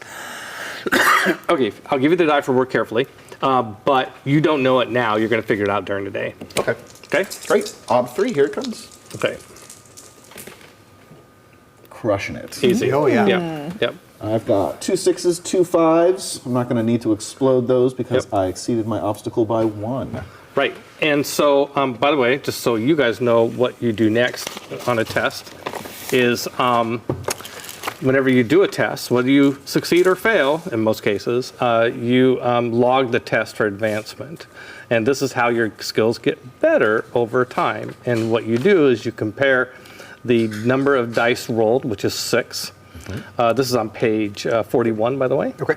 The number of dice rolled, which is 6. And then it has a combination of 1 to 4, means it's a routine test. Yep. So I will mark 1 routine test on my family secret wise. Yeah, great. Thank you. Excellent. Okay, so everything is pretty above board, but he is he's working on something. You corner like I think let's go back to Bozanov, right? You're just Yeah. grilling Bozanov, and Yeah, he would be the one to know, wouldn't he? and he doesn't know much of the, but he knows that your son is working on some sort of business arrangement with him. I knew it. Okay. All right. So it is, they are trying to go into business together, and he's Something. trying to keep it from me. I knew it. Okay. All right. Okay. So are you? But let's go to the crux of the thing. Are you going to let him do the rental? Do the I am party? going to let him do the rental, but only after I actually confirm with Dad that this is above board, because Right. I need to make sure that I'm not stepping on toes that don't need stepping on. Okay, well, I think this is a circles test. Awesome, I love circles tests. Yeah, so do I. Okay, so circles test, if you haven't run, this is where you get to go meet an NPC or create one if the NPC doesn't exist already. And and the obs are things like, oh, does the NPC, is he there right now? like, oh, I'm about to be hung, and like, wait a minute, is he in your circles? That sort of thing, I guess. And I guess I should get my rules out. Here they are. Yep. Circles, circles, circles. One of my favorite spokes. Yeah, I love circles. It's There's also really good, the old Burning Wheel rules for circles is also in here, and they say like you can totally fold these in and use them as well. Because I like these. I don't want to try and learn something new right it's now. It's mostly about like if you're looking for like an exponent 6 or something. Like. Yeah, I mean, I think it's okay. So your occupation is okay. So you start with an ob of 1. Occupation is it's a specific occupation, which is rare or unique. Yep, that's what I'm looking at. That's +3. Yep. So we're looking at starting at a 4. 4. Yep. Higher rank or class. That's 6. Disposition. Let's see. You can add quality. I mean, it's a specific person. Right. But it doesn't matter what the disposition is, really. Yeah. And you're not talking about an unusual location or right in the middle of trouble. So, No, but I do need it to, if this party's happening day after tomorrow or tomorrow, like I need it. Yeah, but it's not like right this second, Sure. right? And Okay. so you can go there and an ob6 test to see if he'll see you. Absolutely. Right. So, I would like to use one of my affiliations. Yep. I have several. I can Yeah. only use one per circles roll, so I will use my affiliations with the Nobles of Saratof, Yeah. of which I have a 3 dice of There you affiliation go. for. That's right. Now, That's how affiliations work. right. Now, I have a reputation, and I would like to exercise my crocodile matron reputation. Oh, and I've been curious about this one. Right, Do right. explain the crocodile matron So the reputation. crocodile to matron us. essentially refers to Is this something in the basement? No, it has nothing to do with what's in the Something basement. down in the sewers. It's more to do with that she's cold-blooded. Okay. I mean, she's not literally cold-blooded, but she's cold-blooded. She has used people and thrown them away when that no longer suited her. Okay. You know, so she can be known as being kind of heartless and ruthless. So Okay. I went with crocodile matron. Now. So does that help you or hurt you? It is not an infamous reputation. I just put it down as a regular reputation. Yeah. If you want to treat it as an inf, No, it me. suddenly occurred to me. I was like, would that really help you see, get into see Focus okay. Live? If not, then I will also. No, then can I I- exercise my reputation as a seller of secrets instead? It's up to you. I will withhold commenting about how I would. I'll use crocodile matron. All right. Does he have a reputation? He has a reputation as an extremely skilled politician and How many bureaucrat. Because you can use their reputation when searching for them. You can use their reputation. Well, 3, of course. All right, op 6. You said. I'm learning stuff here. Fabulous. Love it. All right, so I've got a circles good. of 4. I Yeah. have 3 dice from my noble affiliation. I have 1 die from crocodile matron, and I have 3 die from his reputation. Okay. Op Wow. 6. Wow. Coming down the pike. Wow, No great. fate or no Arthur spent yet. Yet. Oh, so good. This one's a I 5. think you got it, or close enough. Maybe really close. Those 6s though. Are But you got a nice. 4 and you got a 6 there. Ooh, so close. I'm gonna have to explode them. That's okay. I've got 3 6s. Yep. Because I'm hitting a 5 right now. So Right. I'm going to spend 1 of my fate, Yep. which will take all of my 6s and explode them, meaning I Right. get to pick them up and re-roll What them. I'd like to do, I would leave them on the leave them table, on the table and and give you roll new extra dice. dice. And these Thank are you. Arta dice. Because Perfect. when we calculate the difficulty, we don't count these dice. Arta dice don't count in that calculation. Because the just more dice you roll, the harder it is. So to if I get 1 more, I'll have matched my obstacle, which means Yeah. that he is. I've circled him, but I don't get any advantages to circling for him. If I exceed my obstacle by 1, anytime I try to find him in the future, I'll have an extra die to find him again. Wow, I love it. Nope. I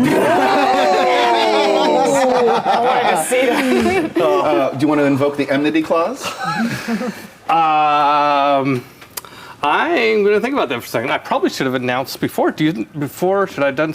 I probably should You have can't. done- You don't Yeah. have to. Yeah, I You know. can I should have decide done- in the moment Yeah. like how you want to lean I mean, it. Luke never.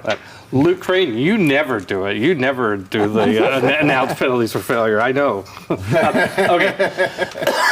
Well, But it's a good habit to get into. I think that. I've got to mark that I spent a fate in circles. Here's what the penalty is. I think he's going to be intrigued to meeting. You've never met him, Okay. right? I mean, let's say you've Sure. never met Why him. not? It would make sense you never have.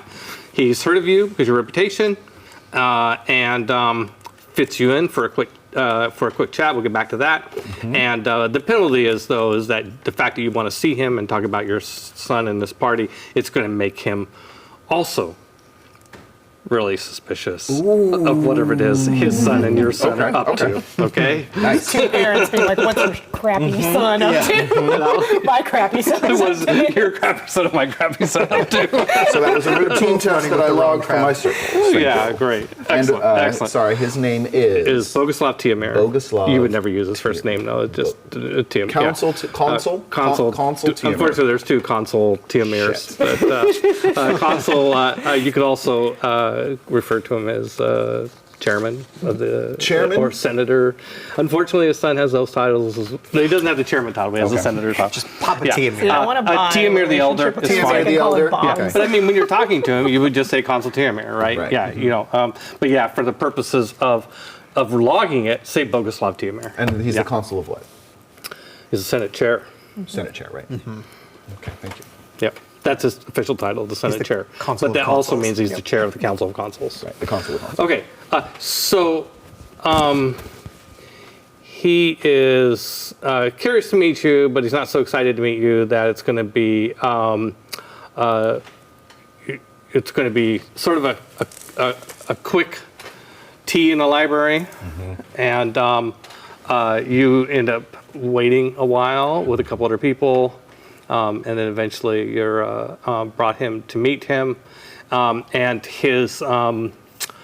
He has a couple people on staff who are there as well, just to, so it's clearly not a personal Private meeting. meeting, It's right. certainly not a private meeting, and you come in, and but he's very nice. He's very gracious. There's no hint of your failed role in the conversation. May I bring Baron, my son's assistant, with me, just so I have like a entourage, not just Bosanoff, so that you're Yeah. accompanied in polite society. Yes, great. Sure. Thank you. And so Yeah. you have a narc. Yeah, well, certainly. Tell us all your secrets. You know that Bozanov is going to tell your Yeah. son everything that happened, right? Yeah, So I'm aware. That's right. Okay, so he is. It's a pleasure to meet you. Consul, delighted. I make the formal bow that one would reserve Yeah. for a senator of his stature, and say, I'm so sorry to find you in the middle of your workday. I unfortunately had some business that needed to attend to in short order before I could continue. I'm sure you're aware that your son and my son have some plans, and I just wanted to clear it with you first before proceeding. He looks at one of his people, like one of the people, and they both kind of shrug at each other, like, I know I was not aware. What do our sons have? You own a brothel, right? I do. I run this. I own the Silk Pillow, Silk which my Pillow, son that's it. manages. Mm-hmm. Your son was trying to rent it from my son for tomorrow night. Oh, I just wanted to make sure that that you were on board with this, because I had no wish to be seen tempting the youth into I understand. Behaving, I understand. No, I have no concerns about that at all. Excellent. But thank you for checking. My pleasure, Consul. And of course, you are welcome at any time. I would be very happy to host you. Not tomorrow night, obviously, as I'm not sure. I'm sure my son wouldn't want me dropping in. I'm sure he wouldn't want that either. Well, excellent. Well, yes, I approve, and I hope that I'm sure he's going to bring his whole gang with him. I'm sure they'll have a great time. I thank you for your time. I shall And let you. if they create some sort of problem, I hope that you will, that we can settle it between us. I'm sure there will be no problem at all. Great. Excellent. Thank you. I appreciate that. Yeah. The moment I turn my back, I start like whispering to Bowser, "Get that fucking," like, my idiot son. Yeah. Okay. Yeah. Got it. All right. So you guys exit. Okay. Exit. Let's take a short break. We're going to take a short bio break. We'll be back for exciting next scenes for our characters. All right.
we're back.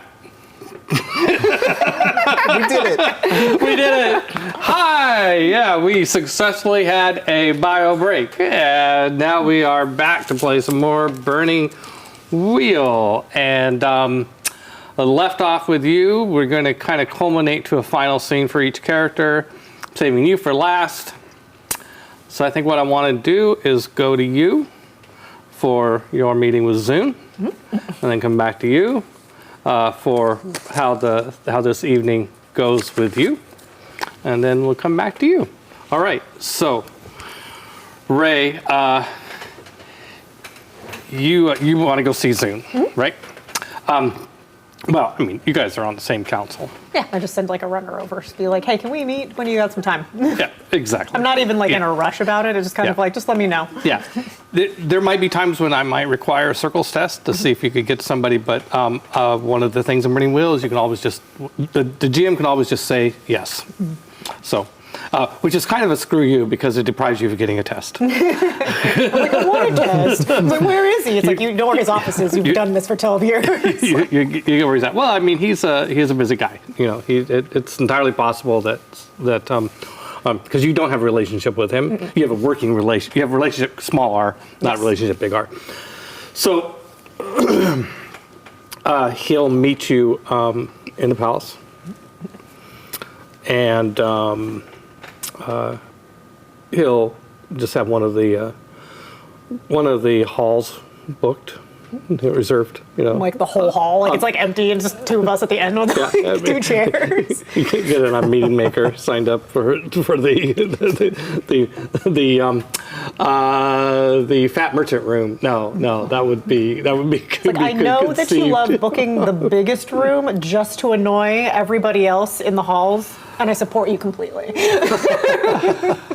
It's a delight to see you. What do you call you, Danny? I mean, are you guys that friend? No, you guys aren't. No, he's like council. Let's see. Your last name is Yukos. Yukos. Yeah. Council Yukos. It's great to see you. Great to see you as well. So he is, like I said, he's like a big dude. He's like a bodybuilder. He's not as tall as like the Emperor or Holsan, who's even taller than the Emperor. But he's like a bodybuilder type thing, just muscles on muscles, and wears lots of jewelry. The mental image that came was immediately just like, it's kind of garish, like. You know, there might be magic items. Yeah, you you're know, like, that kind of jewelry. There's like a bunch of them where I'm just kind of like, that is definitely like a skull of a glowing thing that you definitely took from like a warlord somewhere. It's fine. It's not gauche at all that you're wearing it in the hall. Yeah, I mean, if you wanted to use, let's see, necromancy wise or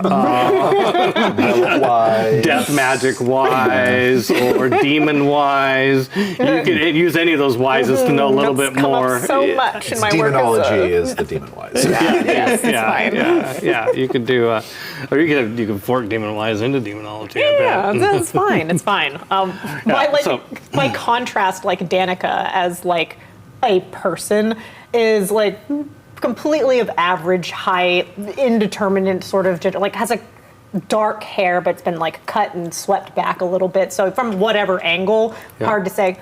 Smoky eye for the most part, and very androgynous clothing. It's like a pantsuit, like whatever that might be, with like a throw sort of, but you know, moderate jewelry, and it's very much just like, well, thank you for meeting me. I will promise not to take up too much of your time. I know you're terribly busy, but Here, have a seat. Yes.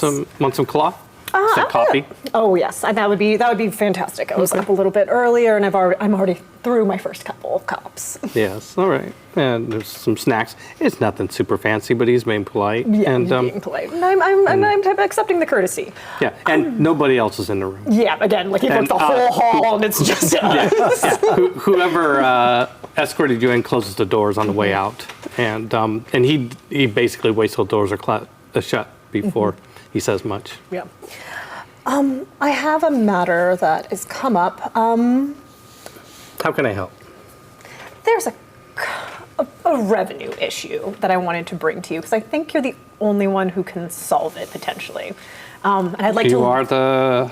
We rely on you for the revenue. And yes. And usually I am able to take care of that very handily. I have a good track record. Would you agree in making that happen? Consul Yukos, Yes. you've done an excellent job here. By the way, Zoom is already here.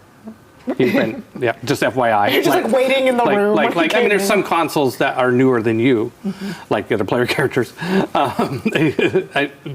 Two of the player characters took 2 life pass, but all the rest of them just took 1 who are consoles. But they're, anyway. It says you've done an excellent job, as evidenced by the fact that you're still here. Yes, indeed. Trial by fire. The Emperor would not tolerate poor performance. No, he does not, which I appreciate. I thrive in these environments. So, speaking to that, there is a matter that I think I cannot resolve, and I'm not going to pretend that I can't. The country of, what was the name of the country? Tavia. Tavia? Yeah, it's. Let me tell you a little bit about Tavia before you, as a prelude to this Before conversation. I say mess their crop up. So I try not to dwell too much on sexism because I'm a good tree hugging liberal in the Northwest. But it's a fantasy world, and I do have one kingdom that is male chauvinistic, male dominated, and I have just a female dominated kingdom. The male dominated kingdom is Tavia, and it's basically Norse. And they were difficult to tame by the Emperor. Yes. Their traditional culture was a culture of raiding and pillaging. Only instead of using boats, they fly on winged lions. And in fact, if you ever seen the Chaldea logo, it's a winged lion. It is. That's a mythical beast. Nice. There it is. This one. Yes. Branding. There it is, right there. The mythical, but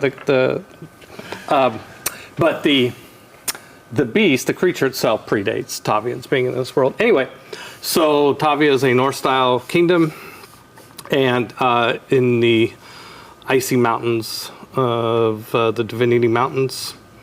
And it's actually on the same continent, right across the border into the next continent, where 70% of Chaldea is not connected by land to where you're at. Yep. And it's got a kingdom of giants to the north with the Jotunholm. There's no pretense of collecting revenues from the giants. Kralava just told you years ago. Yeah, he's like, don't worry about it. Don't worry about it. I was all like, do you want me to put together a plan? He was like, no. As long as they're not revolting, we just leave them be. Okay. There is a kingdom of hill giants to Tavia's east, and then there's the Garnon Forest, which is enchanted, to Tavia's west, southwest. It's pretty well situated, fortified sort of place. I mean, it's hard. It's a great place to strike from, a hard place to strike at. Yeah. But of course, when Kralava took over the world, he went in there he didn't bother with an army. He just took a few Drauzeldar and they went in there and settled it. Kick stuff around for a bit. We just went in and we rearranged the furniture a little bit. It's fine. And the Jarl of Tavia is Kolbrander, is his name. So Jarl Kolbrander is the guy. And like most countries in Chaldea, your department works with a similar department, a department of paying taxes to the empire throughout Chaldea. Do you have a question? I did. Yeah. Do they have a senator? Oh, yeah. So they have representation, but they're not paying taxes. Yeah. Kolbrander is a senator. Okay. But in the kingdoms that do well and play nicely with imperial stuff tend to attract more senators. Tavia only has one.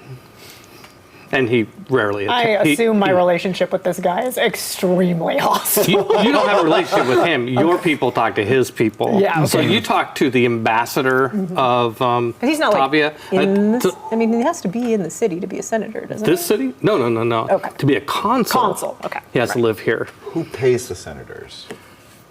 Oh, they probably pay themselves. Okay. So you can't threaten to withhold his payment if he doesn't. I would have already done that. Probably anyway. done that. Yeah. Okay, nice. That was the opening the move. first Was like, move. no paycheck. Okay. Yeah, we could say that you've put liens on assets. Yeah. They don't have a lot of assets here. Yeah. But let's say you've done that, and you've and withheld his stipend that he is honorarium that he's expected to get as. Yeah. Done that. I've also, I've looped in the Merchant Guild. I've called in favors to make things difficult for them outside of my usual spheres, just to make sure there's synergy between what I'm doing in the government and what I'm doing out. And they don't respond to any of it. So I'm starting to think there's maybe one language that they will listen to. And it's the one I unfortunately do not speak, but you do. So I was wondering if I might lean on your expertise. Let me ask a question before we explore that. Does the Emperor know about the, surely he does. Nothing escapes his attention. No, of course he knows. What has he said about this? And let me know, I'm gonna riff here. But Yeah, go ahead and riff and see. of course, I have to be above board with the Emperor. I can't do anything without his permission, of course. But yes, it's a source of irritation for him. It's not something that it's right at the top of his list. And so I'm not saying it needs to happen right now or anything. I want to put it on your radar as something that I think would, if it was resolved, put us in his good graces. Not in any massive capacity, but I think it might be good groundwork to be laid for future endeavors. And I would like to get used to working with you a little bit. I feel like I've been here for 12 years and I've done so much, but I haven't really worked with you, which is an error on my part, I believe.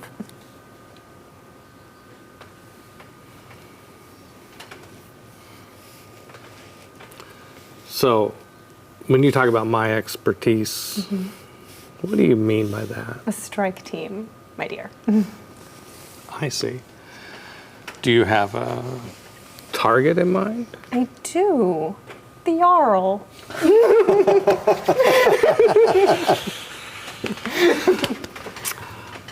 No.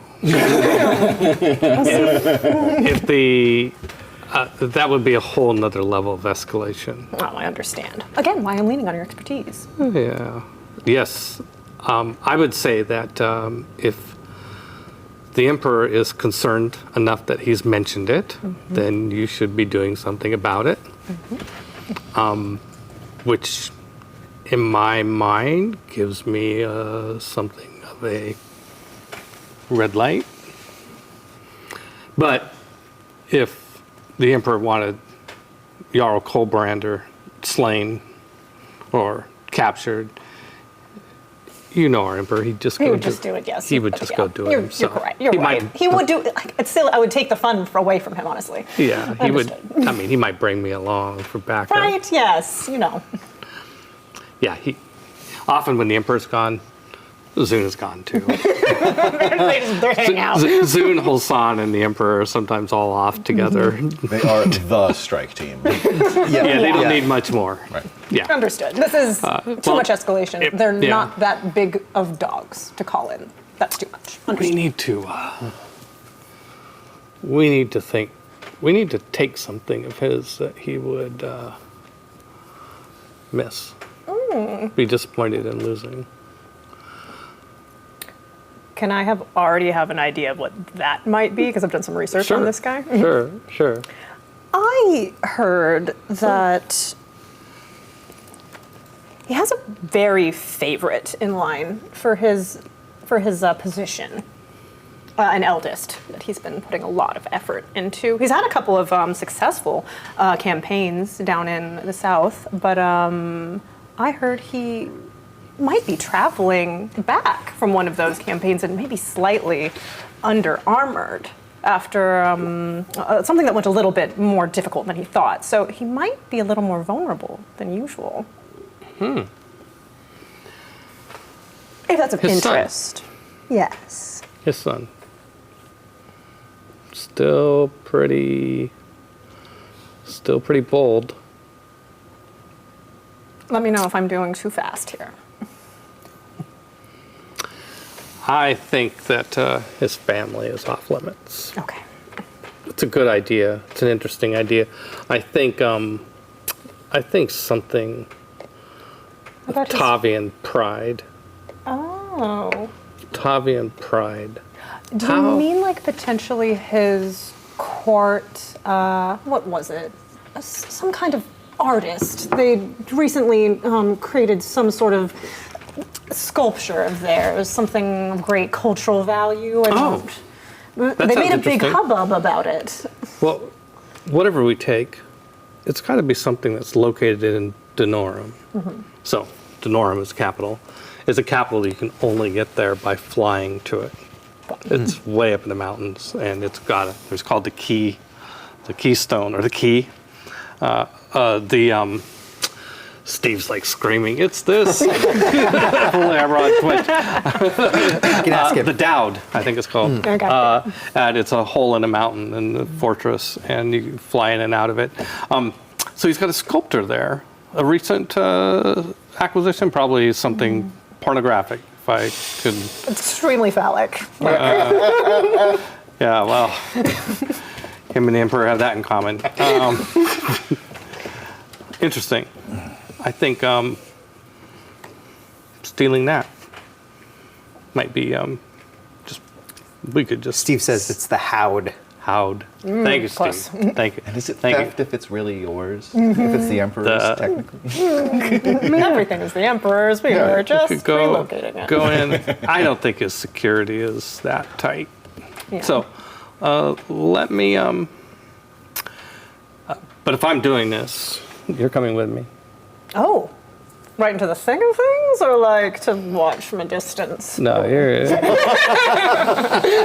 We'll put some. I'll sign you a bodyguard, put some spells on you, but I want your ass on the line too. All right. Is that? Well, I can do it, but you know that I do this. I don't do what you do. I Is know, that I know, okay? I know. You're coming there as the observer. Oh, to make sure that everything is going above board. Yeah, you're coming as an observer. Is that a normal thing that he's asking me, or is this like a weird? You have no thing that idea. he's I don't asking? think. I don't think. What like you do open up Zune wise. I know. That's so weird. And I'm just like, Don't- yeah, sure. No, you should. Whatever the DM says, you want to open up this. Yeah, there's. Okay, let me. Oh, can I open up that as a skill that I'm learning? Okay, a real quick tutorial on one of another wonderful rule set for Burning Wheel, which is the rules for picking up new skills. Okay. And you just try it. Okay. You say, actually, I've been studying up on. I mean, usually it's obligated to give a little background as to why you have a shot of being successful with this skill. It's been like, I've been studying this Zune guy. I mean, it's in your beliefs, for Christ's sake, Yes, right? it So is. I'm giving you the script. Yeah. So yeah, you totally can open up Zune Wise. Yeah. And so the way it works is Wises are based on will. Perception. Perception. Perception. So what's your perception? 6. 6. Okay. So you would roll 6 dice, but the obstacle is going to be doubled. And you're trying to either, it's like his wise before, you're either trying to know something that I may have already decided or have blocked off from your being able to create, or you want to create information. Zune is a fairly well-developed NPC, so it's probably in the former category. Okay. So what do you want to know about Zune? I think What were we just saying? There was, Was this normal for Yeah, the... is this normal? Basically, Oh, like he's to bring the asking me to tax man come in. with I you. want to get a read on, strike teams and things are things that happen, but they're not Okay. a sphere that I Right. work in. It's kind of black ops, right? To the feds I'm- bringing the IRS. Yes, exactly. You're kind of all like, is that normal? Like, is that the way you're supposed to do it? Are you trying to like get me? Like, are you pranking me? Like, is this like a weird marine thing? So she's very much has done some research, and she's been a consul Well- for 12 years. So she's has been trying before she asks, "Hey, I want a strike team." Right. It was like, "Hey, Yeah. how is that going to work? What is going to happen?" And Yeah. try and get a read on if he does Yeah. anything weird then afterward. Yeah, I get it. I'm with you. I mean, yeah. I'm an easy sell. I'm the one that suggested it. Yeah. So, okay, I'm going to make this at ob 3. By the way, that's a default ob. Okay. I mean, if he takes. Good luck. Yeah, probably. I can Yeah, have. yeah. But if But even if I that's- fail, I open it, or It still counts. No, you don't open it. Okay, so here's the deal. When learning a new skill, okay, so skill based on perception of 6, 10 minus 6 is 4. That's how many tests you have to do untrained before you get the skill for real. Cool. It will count as one of those 4 tests. And when you open it, it opens at half the exponent. Yeah. So your number of dice will go down, but the odds won't be doubled anymore. All right, so the skills being learned section is for stuff Yeah, you're trying to right. figure out. You haven't Right. opened it Yeah, yet, yeah. but you're trying to get those 4 check marks in. Right, exactly. So you're going to roll 6 dice. It's ob 3, but it's double to 6 because you don't actually have the skill. So the ob is doubled. The penalty for failure is that, yeah, this is totally normal. Yeah. Zune always takes a constable when he goes on some sort of shady Makes so much business. sense. To be fair, Danica's very, very much a whatever this might happen kind of person. So. Yannick claims that he's gone with Zune several times. Sure, why not? Now, since you've had time to think about it, you could also probably argue for working carefully, which allows you to have an extra dice. It just does also mean that failure has a little extra penalty to it. Usually it's called a timed consequence. I don't know what it would be in this case because I don't know the facts. Yeah, That's up to I'm the not thinking game anything master. clever. I'm just going to stick with what I have, but I'll give you the extra die. Okay. Yeah. Look, I'm just going to do it because I want to roll some dice tonight. So let's do it. 7 dice. Okay.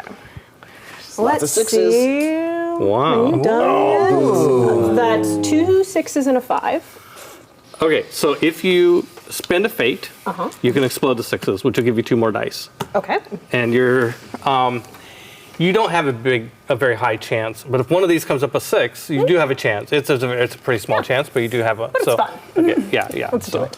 Now, when you log that, make sure you erase the fate there and you put it onto your perception. Okay. Because this is a perception roll. You can do that. Where's fate logged? oh, it's usually So, So by the way- usually oh, it's not on this one, is it? I can just write it Oh, down. so usually, yeah, this is your fate. You'd have 2 and 1 here. Cool. Right, and then when you log it, So right next to the, yeah, you're right. Yeah. That is the rules, but I don't use that rule. you don't log them? You log the test, but don't in log terms the of fate? Tracking how you use the fate in a persona, I don't bother with it. We'll talk about later. Let's We're not going to Aristeo? talk about later. Let's talk about. No, what I do is I don't want to get into a long conversation about it, but we don't. All right. For now, Okay. we want me to roll 2 Yep. dice. Is that right? Yes. Roll 2 dice. All right. Let's see. So wait, leave those there. That gives you 2 more dice. Damn. Yeah. And a 5, you got it. You got it. Nicely. That's Wow. That's where he gets. We got it. Nice. No, he doesn't take consoles with him when he goes and does raids. Yeah, exploding I mean, dice. he might take a console like a powerful warrior, like yeah, he might take Yannick. So he says that, and she goes, oh no, sorry. But, no, I don't think I've ever heard of that being, Oh, you're right. It's not standard operating procedure. okay. But if anybody sees us there, identifies us, we're in this together. Again, so basically, it's unusual what he's asking, but he's trying to sell me on but this is. He it makes sense. stated it was a condition of doing it. Oh, I see. Okay. But it does mean you get more time with him. This is a skin in the game kind of thing. Yeah. You just want me to have. Okay, I can understand that. Yeah. It is part of my instinct. Okay. I will do it, but I understand. You don't feel like you have skills to contribute to such a If mission. you ask me to stab somebody, that will not happen. Just, I just look at these. I do look at nails is very much there's knives, there's henna things. I was like, do I look dressed for, can I Alright. put on proper pants? What's happening? All right, so you agree though? I agree, because I think this Alright. will open the thing, and that is actually linked to kind of how I believe things work, so. Yeah. Okay. I'll just be like, you just can't get me killed, okay? Right. Okay. Well, the raid's not going to happen right now. That cuts just a conversation about it. All right. We'll cut that there. And back to you. Okay. So the night of the party, Yes, so I would have sent you're supposed to go see Ulsan. I Ulsan. would have sent him a message having to regretfully delay our encounter as business has taken business came up. I have to host. Whoa. You're gonna I have to host. stand him up. I'm not going to stand him up. I'm going to reschedule it, but yes. Okay. Dang. I can't let this party go without monitoring it, because that's my belief, is that I need to rein in my son, Yeah, which means that's that fair. if he's throwing this party, That's fair. I'm throwing this party. That's fair. Yeah, That's so, fair. yes. So are you going to be visible? Absolutely. Yes, I'm host. Okay. I am playing host. I am putting on Yeah. the big hat. The big hat. Tell me about the big hat. So, I'm so excited about this hat.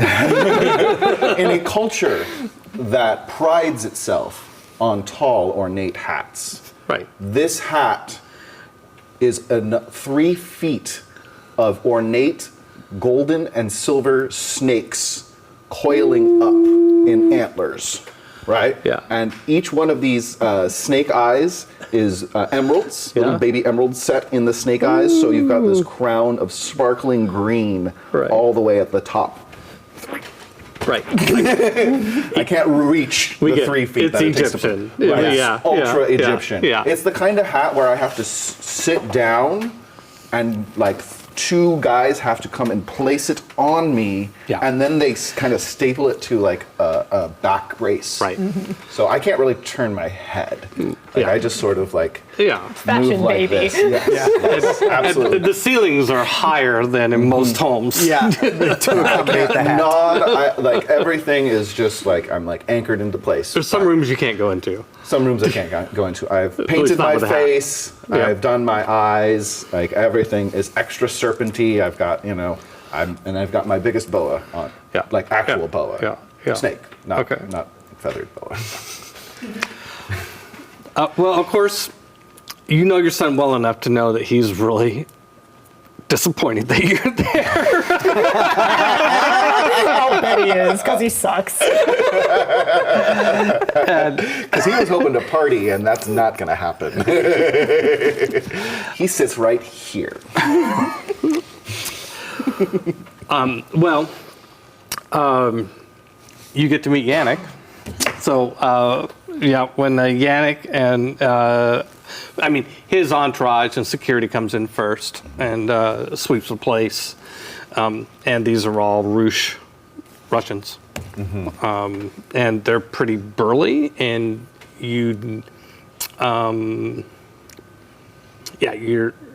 so he's got just a lot of tough-looking men with him. And some of these men they all look pretty capable of violence.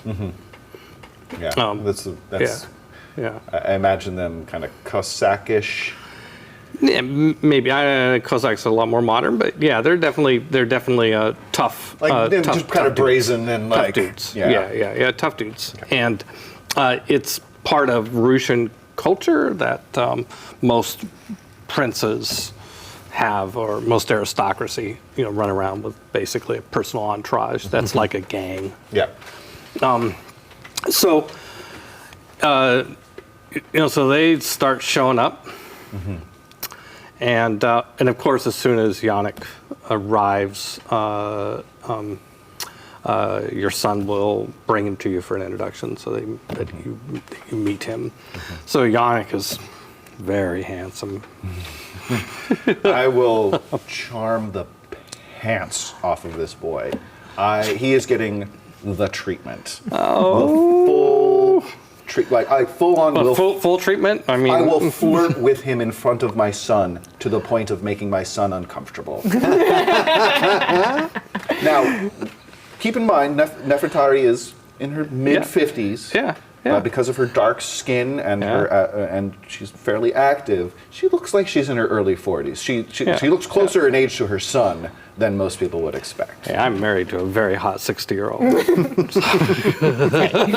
If you've got good skin creams and you live a good life, yeah. I mean, the fact that she's been bald since she was a part of the Church of Set way back when meant she's just constantly prepping. Okay. Well, are you trying to seduce him? Not sexually, no. I'm trying to seduce him in that I want him to have a good time. I want him to think that I know nothing about him and my son's little shenanigans, whatever they're up to, and that I'm just here to make sure that the party goes off without a hitch, and that, of course, make sure you give your regards to your father, blah, blah, blah. All right.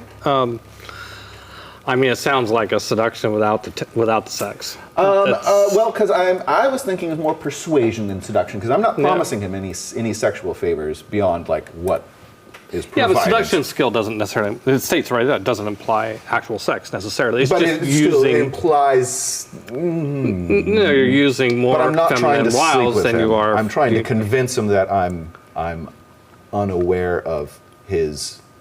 Like, if you're asking intent and task, I would say I'm more lying to him than seducing him. Yeah, but you're trying to charm them. You're not. I am trying to charm them. You're not stating any outright falsehoods. I'm not stating outright falsehoods. You are correct. Yeah. So, but I don't think. I mean, I think I'm okay to just say yes and be like, yeah. He thinks mom's cool. Yeah, because ultimately, Yeah. it's not. That's the front. Right? Yeah. That's the front face. 'Cause Right. there's a whole nother operation going on in the behind the scenes. So Right. So, the party kicks in. okay. So you have a nice conversation with Yannick. Yannick seems enchanted with you at some level, and he sticks around, chats long enough to be polite. And then, one of his guys comes up and grabs him, like, oh, you got to see this. Somebody, rescues him. And then the party keeps going. And at some point, somebody else arrives who, well, this guy's not Russian. And it's not this woman is Arushan, which is a different kingdom. I know, too close. I shouldn't have done that. Maybe illusion? dude. Yeah. So she basically is Caucasian, and blonde, and definitely stands out. And so whoever's at the front of the house Major domo. would not have let her in, except that one of the password, right? One of one of Yannick's people comes and tells. Hold on a second, I wrote the name down, but I forgot it.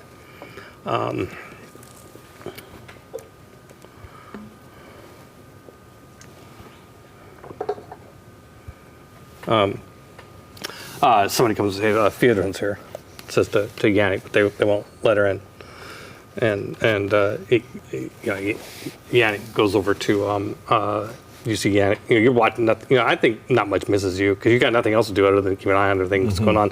So, like a good host. you see there's the messaging coming up, and then eventually somebody comes and talks to your son comes to talk to you, and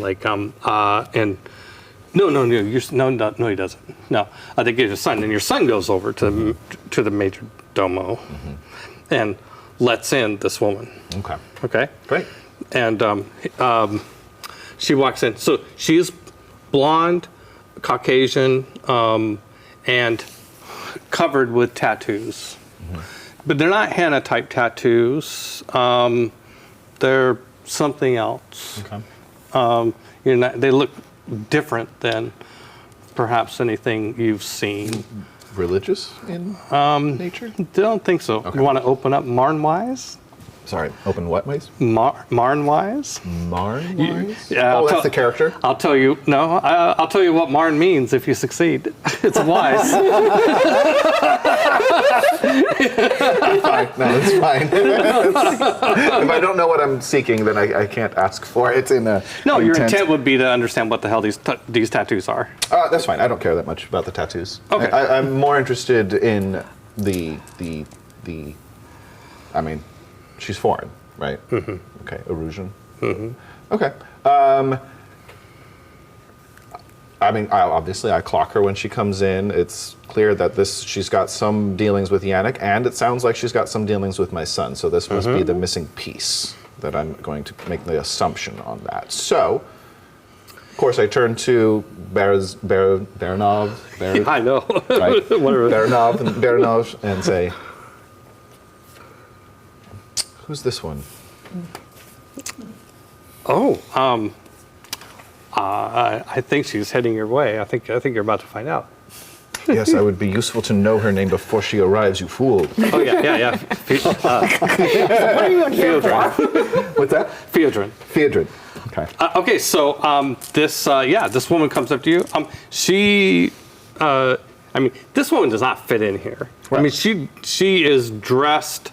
I mean, she's not dressed in what's fashionable for the city, for Russian culture or Ma'at culture, either one. She looks out of place. Okay. And she's skimpily dressed, perhaps just to show off more of her tattoos, which are covering every part of her body that you can see, and including up to her neck and her face. And and after saying hi to Yannick and saying hi to your son and this conversation, by the time you have this little interchange with Bogart, whatever his name is, anyway, she's on her way over to see you. Ooh, most excellent. Like, she's definitely not. You're obviously the boss. And The only person that matters. There they are. whatever she's up to doesn't want to pretend you don't exist. Phaedra with PH. Fiodrun. Fiodrun. O-U-N. Fiodrun. U-N. Yep. Fiodrun. Theodrin.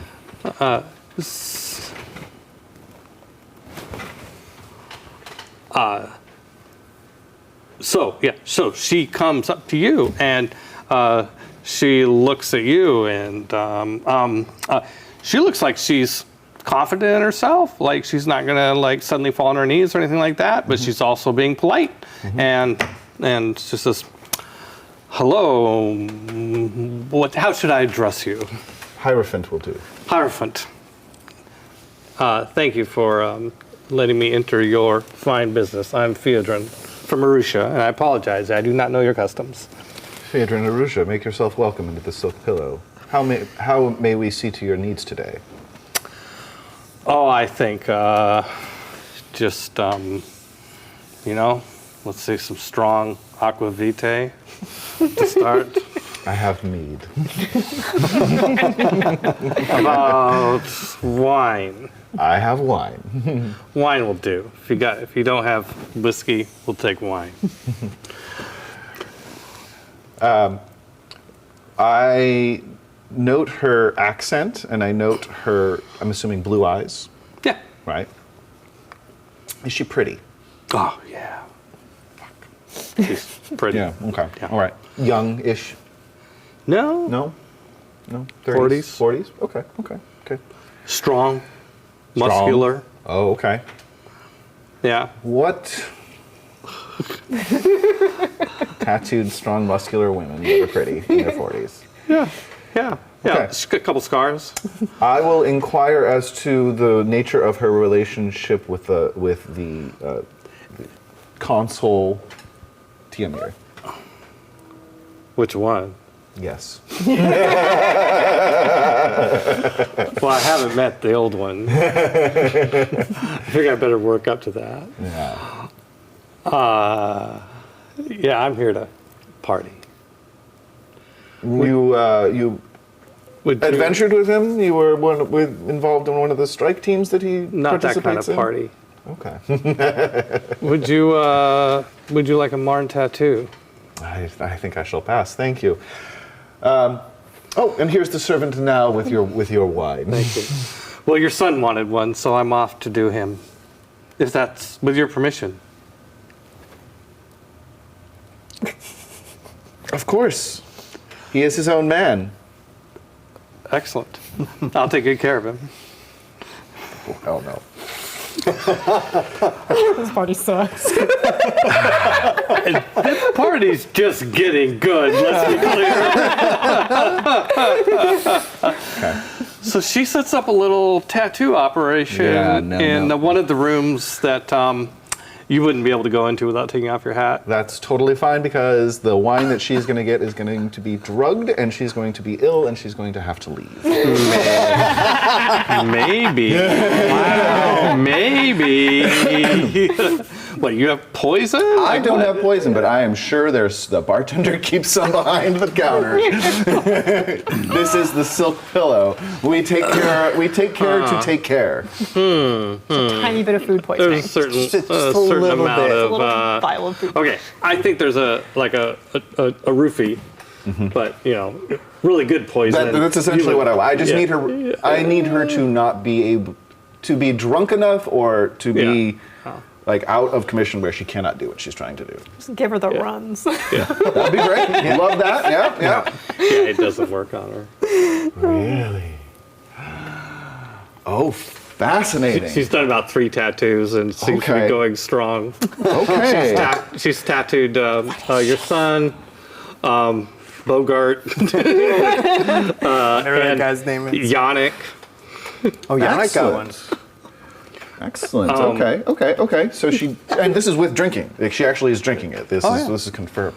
Yeah. Phenomenal. Yeah. What tattoo does my son get?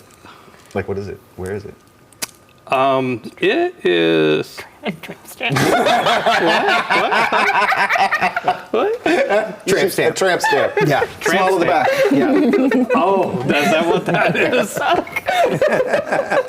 Okay, I'm going with that. Tramp stamp. That sounds great. I think the name alone would probably sell it for him.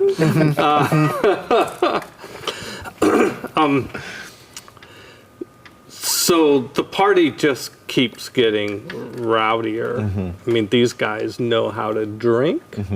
And when they've had their fun with a woman and need to, then they just Or go, a man. or a man. Yeah, of course, yeah. Or We judge not here or at the Silk something in Pillow. between. Yeah, for sure. Yeah, that's all. Yep. That would Yep. would have to have been reserved. Those are kept. We keep them special. Okay. They then they just go back to drinking. Once they're satisfied on that level. I would And- imagine. I can't imagine that Nefertari would allow a party to occur without music. So Okay. I know it would have been last minute. We probably So- couldn't get the best band or best orchestration, but At some point, okay, so there's some music going on. There's loud drinking. Musicians are frustrated trying to play music over the noise. So people just kind of go somewhere else to some extent. And so at some point, you're just like, wherever the music's happening, there's just like a couple guys in there who are passed out. There's like no active audience, but there's like another room. And do you go check it out? There's a lot of noise going on. It's a room you can go into with your hat. Once the party has kind of gone into full swing, and I feel like I can kind of, let it go on autopilot. Yeah. Sounds like my son is participating, but he's only participating, like he's getting tattoos, but he's not getting sloshed Yeah. yet. So, Oh, no, there's some hard drinking going on. okay. I mean, hard drinking. Okay, like he and Yannick are both putting them away? Yeah, I mean, and you could tell it's probably some peer pressure here. Okay. Regardless, she will take a break. She's got to get out of the costume for a bit and check in. Right. Check with the workers. Okay. See who's Yeah. still working. Make sure the Right. shift change occurs Right. fine. And then the last thing she does is she checks in with her. We call him the notary, and essentially he's the one who just keeps tabs. So there's a whole it's every like a- room has a viewport. Most of the viewports aren't known to the regular customers. Some are Okay. for All right. the voyeurs and the exhibitionists, but for the most part, it's to collect information. So you retire to go investigate in different way without Yes. obviously to more subtlety things. Yes. So in the other room, there's guys that are boxing. Okay. They've taken off their shirts, and they're and there's two Bullfight guys, club. and they're fighting. They're not fighting with weapons, but they seem to be really. I mean, they're not just polite boxing; Right. they're fighting. Okay. Boxing was not the right Well, word. they're probably descended into a drunken brawl at this Yeah, point. they're but- just fighting. It's like a Peaky Blinder situation. Right. Right? And there's a lot of yelling about. I mean, that's once they've had sex and once they've gotten drunk, what's next? to fight. Yeah, and It's really not. I mean, Mix it up. mix it up. so that's Cool. That's a great cultural touchstone. I love it. yeah. What about in the private quarters? Is there anything undue that I should take note of? Nobody's being I think abused or anything, right? No. They're not. They're not hurting. What is the workers? what is this?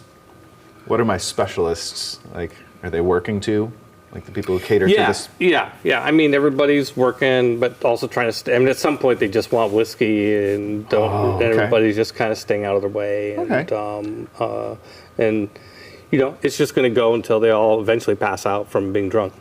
Well, that's it what sounds- you anticipate will That happen. sounds like the party is going fine, and she can, she'll check back in, and then once the check back in is, she'll retire because she is closer to 60 than she is to 40. So these all night bacchanalias aren't going to be her thing. Yep. Okay, so I'm going to close that scene, and Fantastic. just so I can do one more scene, and I'm really trying to be done by 9. So,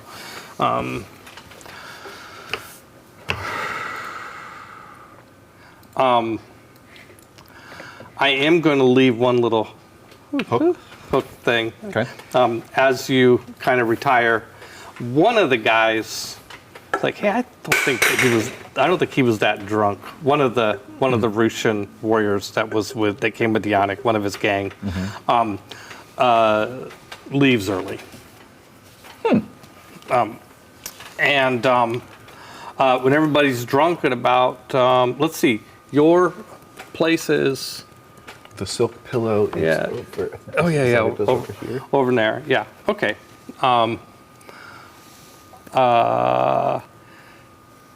Late that night, there's a commotion from the palace. Cut there. So the party's still going. It's dying out. Okay. There's still a few people. It's the singing. After the fighting, it's the singing stage. The drunken singing stage. Oh man, I'm loving these Russians. The Russians. Yeah. Okay. So, let's talk about the vault. Yeah, let's do it. So, Garl is the imperial consul of the central bank. Your clan operates the central bank, which has outlets throughout Chaldea, but its primary, the central bank is in your hold, and In the it's a public place up on the top of the surface. Yeah. The primary vault, there's probably some smaller vaults, but the vault that counts is way down in the ground. I mean, not like miles down, but maybe a mile down. It's a trek. It's a trek. It's down Yeah. there. And your Detectomancer Guildmaster built this. You helped build it. It was built for the Emperor when central banking became a thing. And he appointed that honor to your clan, to Garl. And the primary gold reserve of the Empire is in this vault. The coins, they tend to be different sizes, stuff like that, stuff like that. There is a coin called the Emperor's Gold Sovereign. I actually have artwork for it. We actually got an Egyptologist to write all the hieroglyphs that are on it, including creating a unique hieroglyph that is the Emperor Kernava. So we'll definitely have to show you that. And these gold sovereigns are, in D&D terms, like 1,000 gold pieces. Okay. And they're really a plaque or brick, enough to have hieroglyphs on both sides and the edges. So a solid. And there are thousands of these Neat. in the vault. Okay. Now, this vault, to be secure, part of the magic of because it's not just locks, although there are those. there's high advanced dwarven magic at work here, stone magic. Part of the magic of it, and by the way, it's circular in all 3 dimensions. It's a perfect sphere. That helps the magic somehow. We don't have to explain that. It just does. And the magic of this sphere cuts off the vault in 3-dimensional space from everything that's adjacent to it. Okay. The vault exists with no connection to anything outside of it other than the entrance, which is a concave part of the sphere and very thick. Okay. And stone, of course. Obviously. It's the best choice. Yeah. And it has locking mechanisms. It's big enough to crawl into, out of with big trays of gold and what have you. And there's nothing else in here but gold. It is this is where the Emperor... Just the cash. This is the main reserves of the Empire's gold is in this vault. And there's a like shelving in there that's sturdy enough to hold tons of gold that's designed so that the gold can lay flat in a spherical room. And there's spells also in this whole area going out much broader because the magic for this, even though it sounds really amazing and tricky, is easier than the magic of what I just described. That cut off this area from parallel planes of existence. Oh, all right. So the astral, the ethereal, and the concordant opposition plane, the negative material plane. So it's totally isolated in all ways except via the entrance. And a space even bigger than that is cut off from extraplanar travel to non-parallel planes. Okay. Like hell or the abyss or whatever. Is it its own pocket dimension? No. No, it's an actual place on the real world. It's just a place, but it's just like if you were to walk from here, like go from here to here, normally you should be able to do that, but here you just can't do it. Yeah. The there is also defenses that work against magic. Okay. And work against psionics. Okay. Okay. And if all that wasn't enough, the Emperor stuck a Drazzledar here. In it? Outside of Okay. It's just in it holding money. So the corridor, Hey, Steve. the corridor there, however it winds in circles and whatever, is tall enough for a Drazzledar to walk down it. Drazzledars are, I think, 24 feet or something like that. So, and in spite of dwarves being really small, they actually like super tall. Absolutely. Super tall. Steve and I had a great argument about this once. Like, in my opinion, a great dwarven fortress would be super small tunnels that most creatures couldn't fit in. But I'll let Steve win that argument. No, really big. Have you smelled dwarven farts? Yeah, I guess. Just saying. Yeah. You want all the room you can. So this Drazzledar is there. And the Drazzledar isn't just a big monster. The Drazzledar actually are incredibly good guardians. Like everything I just described, Drazzledars have inherently similar abilities at stopping people from passing them. Okay. And if they're set up to guard something. So this is like 2 guard systems that are supposedly unbreakable, stacked on top of each other. All right. So, in the middle of the night, there is a bellow from the Drazzledar that echoes through the hallways and the corridors of the clan. And do you ever see the movie Heavy Metal? Yes. Do you remember Heavy Metal when Captain Stern is on trial? But he has a plan. Let's see, I've got an angle. And his angle is this guy Hanover Fist. But Hand Over Fist gets to Lochnar and turns into a monster at the end, where he is strolling through the space station, bashing the sides of the walls inside the space station, and then cut to this wide shot from outer space, and you see the space station, and from outside the space station you can see where he's bulging the walls as he's marching through it. That's what the Drowsildar does to your clan. The Drowsildar just abandons his post and is angry as hell and is taking it out on the walls of this corridor and just bashing. Not the vault, because he's standing in front of the vault. Like, here's the vault. Here he is, and he goes that way. Okay?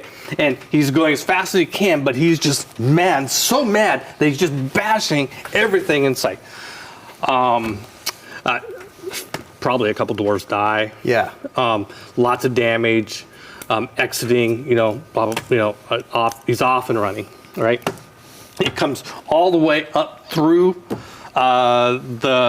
your holdings, out the front door, and goes racing down the hill towards the Imperial Palace. He gets to the bastion. Oh, Steve, did you see? He goes right through the frickin' bastion. Right. He's going from here to here. Yeah. Oh, yeah. Yeah. That's a straight line. He just goes bashing holes through the walls, through this. Yeah. He just juggernauts it. When he gets to here, though, he just jumps over the wall, and he doesn't really try and destroy. By the time he gets here, some of his initial anger may have. Maybe a little rationality is in it, like maybe I shouldn't be bashing up the Emperor's home too much while I'm going. Who knows what he's thinking? Yeah. And your guys aren't sure, but it's definitely wakes everybody up. Yes. Yeah. And wow. All right. And some of the older, wiser dwarves like yourself, and the guild master, suddenly, thinking about where that Drowsildar came from, without even having to ask each other or suggest it. There's a few of you that start heading down to the vault just because shit. Yep. Yep. That is absolutely where I'll head. Yeah. So you go down to the vault, and your guild master, he's never far away from here. And can't get in. Like the way he normally enters, it's like the door handles or whatever the hell. Yeah, it's not budging. He can't open the door to the space where the primary reserve of the Emperor's treasury is located. Cool. I'm sure this won't have any impact on your department at all. Immediately, excuse me over here. Cool. This is how the Empire collapses. All of our savings in a sock, and we lost the We know where the sock is. We just can't makes it worse. untie it. That's all. Okay. Oh, no. Oh no. And so, needless to say, you and your guild master spend a bunch of time talking to the stone, casting absolutely. spells, doing your thing, like trying to figure out what the hell happened here. And it's as if this effect of isolating the dome from three-dimensional space and the astral and ethereal and everything else is applied there too. Like there's nothing there. It's like space ends. Just as if you tried to dig into the vault from some other way, you get to a point where, the world just ended here, and it'd just be very perplexing because it's an alien sort of sensation. It's not a sensation that any of us have experienced. So it's hard for me to even describe it, right? Sure. And it's not long before Garl comes down. Yeah. And is visibly shaken. first time you've seen him have trouble talking.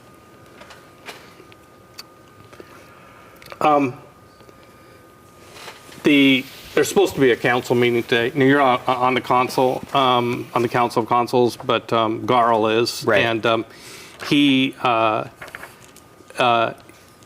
he reports to you because he's received a courier that says that it looks as if the emperor has been assassinated. I think that drops a couple of puzzle pieces into place for me. And he doesn't mention it, but the council meeting for today, scheduled for today, is canceled. You also get a notice. No, I'll back up. I'm going to come back to you in a moment. Just mini, more like epilogues for the two of you.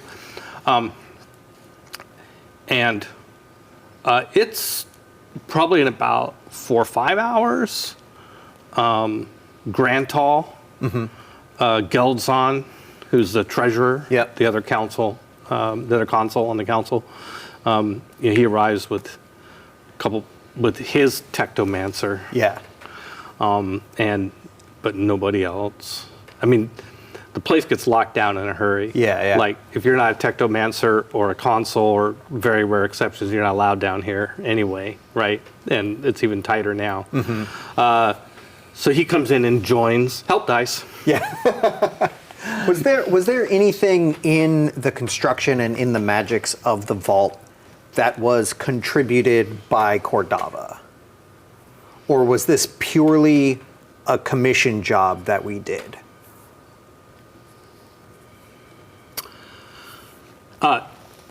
No, nothing from Cordava other than the Drazzledar. Okay. And Cordava seemed very confident that the Drazzledar was sufficient for this sure. task, but appreciated that having another layer of equally proficient defense was I guess a I was great kind of idea. thinking if Cordava contributed anything, Like Primal Essence or something? something like that, and then no. okay, No, great. no, he didn't. So this shouldn't lock. Like, this is way messed up. Like, it's Yeah, broke. well, and like not even being able to interact with it because I can't get to it. So I think you have your gift with plus the sword.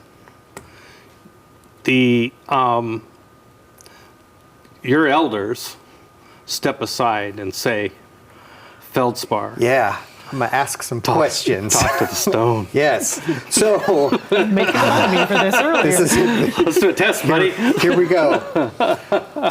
So I think I'm gonna sit down in front of where everything is Yeah. / should be, because we can still see the door, correct? Or is it just like we can't even Yeah, there's a visualize There's past a door, it, but which the is like entry a so that it just won't open. like a curved section, Yeah. like a hobbit door, Yeah. like a curved sort of door Yeah. like this, and normally you would just let's say you like grab it and it would swing out this way, but there's a lock you have to undo first, and Okay. also you guys get the lock undone, like the normal things that you would have to do before opening the door, and then it comes to pulling the Yeah. door and it doesn't budge. All right. So I'm going to sit down in front of the door. Yeah. And I'm going to. And by the way, this is the next thing, like giving you a run at this. You know what their plan is next is just to start chopping away the door. Yeah. Right. To just start destroying the door. Absolutely. To see what comes. they can get, what they can get through. Okay, Yeah, so yeah, I'm gonna sit down in front of it, and I'm gonna place the sword on the ground between me and it, and I'm gonna place my hands on the floor, and I'm gonna use my Reason of Old Stone skill. Yeah. Okay. What is that skill, by the way? What It's the level? best. It is. I mean not what it is, but what is your exponent in that skill? 8. 8. Wow. This is what I do. Talking to rocks. That's Talking to rocks. My This is character it. talks to rocks. This is it. Yeah. Yeah. What do you think this is? Recent events that left no physical mark? Let's see. I'm going to look it up. This seems like a good time Yeah. to read this skill And I have again. a bunch of things that could potentially fork. Yeah, reason of old. That's it called. Reason of old. Reason of Stone. old Yeah, stone. 290. Reason. Yeah. Oh, thank you. 290. Oh, it's in the dwarven section, of course. No, No, it's in skills. it's in skills. Oh, I was looking at traits. Yeah, age-old rookie mistake. Okay, to extract knowledge from stone, merely by seeing, touching, tasting, smelling a stone, consider it for a long while, dwarf can discern lick it. a number of facts: how old it is, how long it's been in its place, what events have transpired against it. There's one of those traits that's all about yeah. like eating stuff and Past and I was events like, that oh, left no maybe. mark. It just calls it out right there. I know. seven. I love it when the book seven. does that. Okay. It's so rare. So, yeah. Seven's very high. All right. That's good. Even with a lot of dice, seven's very high. But okay, it's open-ended, so all It sixes is. automatically explode. That's right. So there are two things that I want to fork into this. Okay. One is stone-wise. Sure. I think is Why not? Yeah. rather obvious here. That's not a stretch. And then the other is Dwarven rune script, which, if it is worked into the magics that happened here, It would have to be writing, right? Yeah. it would be writing. Yeah. So was it? I think yeah. I think absolutely. Right answer. Yes. Dwarven. Okay, so rune's Yeah. a part of it. Sure. Yeah. Okay, so I get you to 10 dice. 10 dice. Do you want to use your persona and get Well, to wait, 11? what are your skills in those? Because if you happen to have a 7. Oh, yes. Seven and plus gives you 2 dice. Thank you for that reminder. I'm not used to thinking about that. Yeah, not in either of those. Okay, yeah. Stone. Well, I could fork stone artifice into it, and I do have a 7 in that. Yeah. Oh, hell Stone yeah. artifice? Yeah, But which is are you that is artificing about anything? the well, it is about the Manufacture of the this. manufacture and crafting of it. For stone artifice probably would have been Probably used in to build making it. this. Yeah. Okay. Stone. Sure. Yeah. Yeah. I mean, sure. I guess my question would be the origin. The stone was crafted by dwarves specifically to serve a dwarven Yeah. function. So I would absolutely. Yeah. All right. Okay, so now, we were at 8, plus 2 is 10, plus 2 more is 12. Yeah, We're at 12 yeah. dice. Heck yeah. Do you want to burn your more die. persona and get one more? I mean, I might as well. This seems like an important thing. Say This seems like an Persona is your important get thing. out of death-free Oh, that's card. true. We're not That's dying true. yet. We're not dying yet. This is still, All right. like, we know what you the have a good stuff chance. is. You probably gain All right. one. I'm going to borrow Like, 2 dice. Gain 1. I'm going to borrow these 2 black dice. Okay, those are the. Doesn't matter. It's all. Oh, yeah, but I want to use Can I some. borrow 2 from you? No, you can use them. It's fine. I'm just saying. Just wanted to separate but- color-wise. Yeah, but the persona dice, use one of these. If use a set, you would use this. If you do use Yeah. a persona, Yeah, you would want to persona use a separate dice. die. Yeah. Just, let's do it's it. just a habit that I want to get Let's do into it. of using a special color dice for Arta dice because they don't count for advance. Not that it, yeah. I mean, this might count for advancement. A 6 on 7. Well, in this case, a 10 on 12. A 12 on 7 is not that good. It's not great. Not good at all. Oh no. Oh, and here I am not doing it. Didn't do a penalty for failure either. Well, that's okay. I have to do it after the fact. All right. Well, You're these 2 will Stones are very explode. obstinate. okay. Yeah. Well, she did it. Yeah, on my dumb little, like, is this guy fucking messing with me thing? Nope.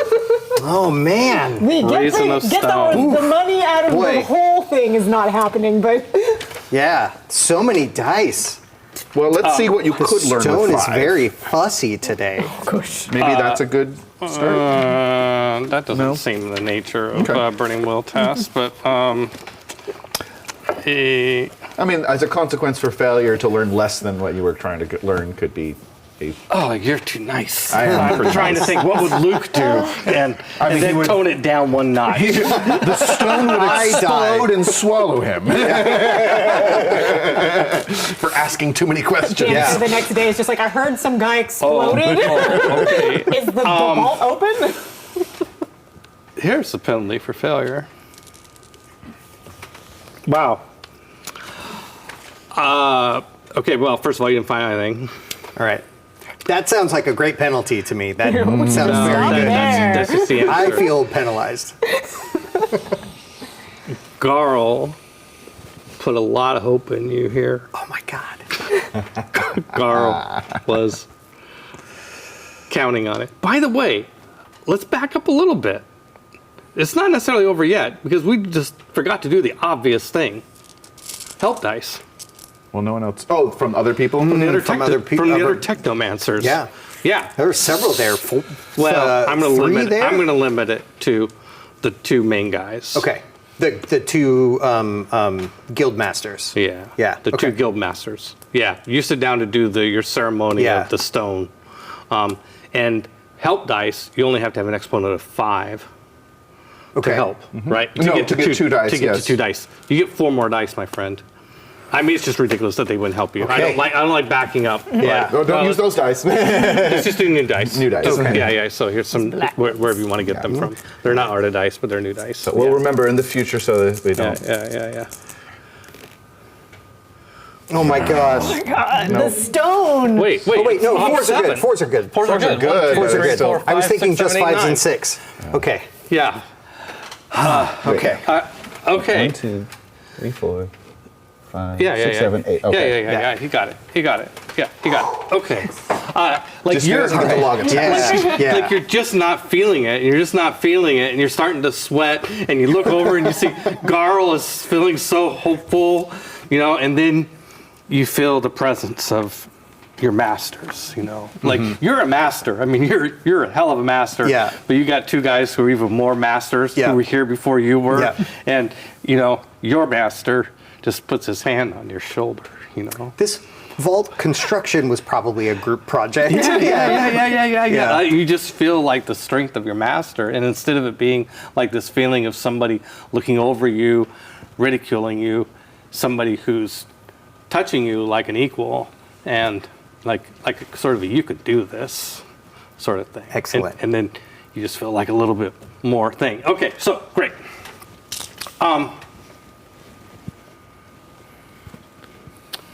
What the stone tells you is that the vault was cut away from this point. So the vault existed in 3D space of its own that wasn't connected to 3D space around it, right? But there's one place. It's like imagine you have a balloon, Yeah. right? Or a spherical object that's connected here. Cut. That's been severed. Cut. Interesting. Where'd it go? It's like, so this got cut. How is this not a pocket dimension? It's definitely dimensional stuff, Okay. right? But it not necessarily multiple dimensions beyond 3, right? And a lot of give me some break here too, a little bit. Yeah. This is dimensional stuff, but it's Yeah. not a dimension door or something like that, right? Yeah. What about? It's not a bag of, not like a bag of holding where it's like just extra dimensional space. No. that's It's not gonna extra dimensional space. That's what I was. That's what I was saying. No, to. It's not an extra dimensional space.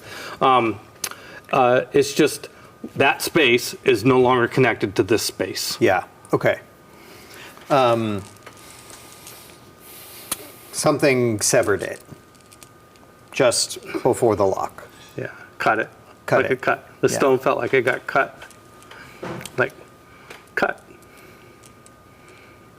It is very Okay, I'm gonna cut that there. disturbing. So, and so they chop away the stone, and at some point they just get down to whatever this is where you just can't go any further, like the void. But it's more like a impenetrable sphere than it is a void, right? Yeah, it's just like yeah. I can't stick my hand into this area because the space doesn't line up. Okay, so the dwarves. We're not giving up on this, of course. Like, whatever the next step, they're figuring out, what are we going to do? You guys are all comparing, like, what are we going to do next? But one thing for sure, as you don't talk about this to anybody. Absolutely not. This is embarrassing. You do not talk about this. This is very This is more embarrassing. than embarrassing. Yeah. This is stability in the empire. Economic stability in the empire. start withdrawing their funds. The bank is going to collapse so fast. Yeah. I can feel Danica's like a headache in the future. I can feel Nefertari's palms itching with the thought of the banks are closed. They need new banks. What? So, we're gonna leave you there. Great. Yeah. And there's a really weird, surreal moment in the middle of all this. It's actually my favorite part of this vignette. Kind of in the middle of it,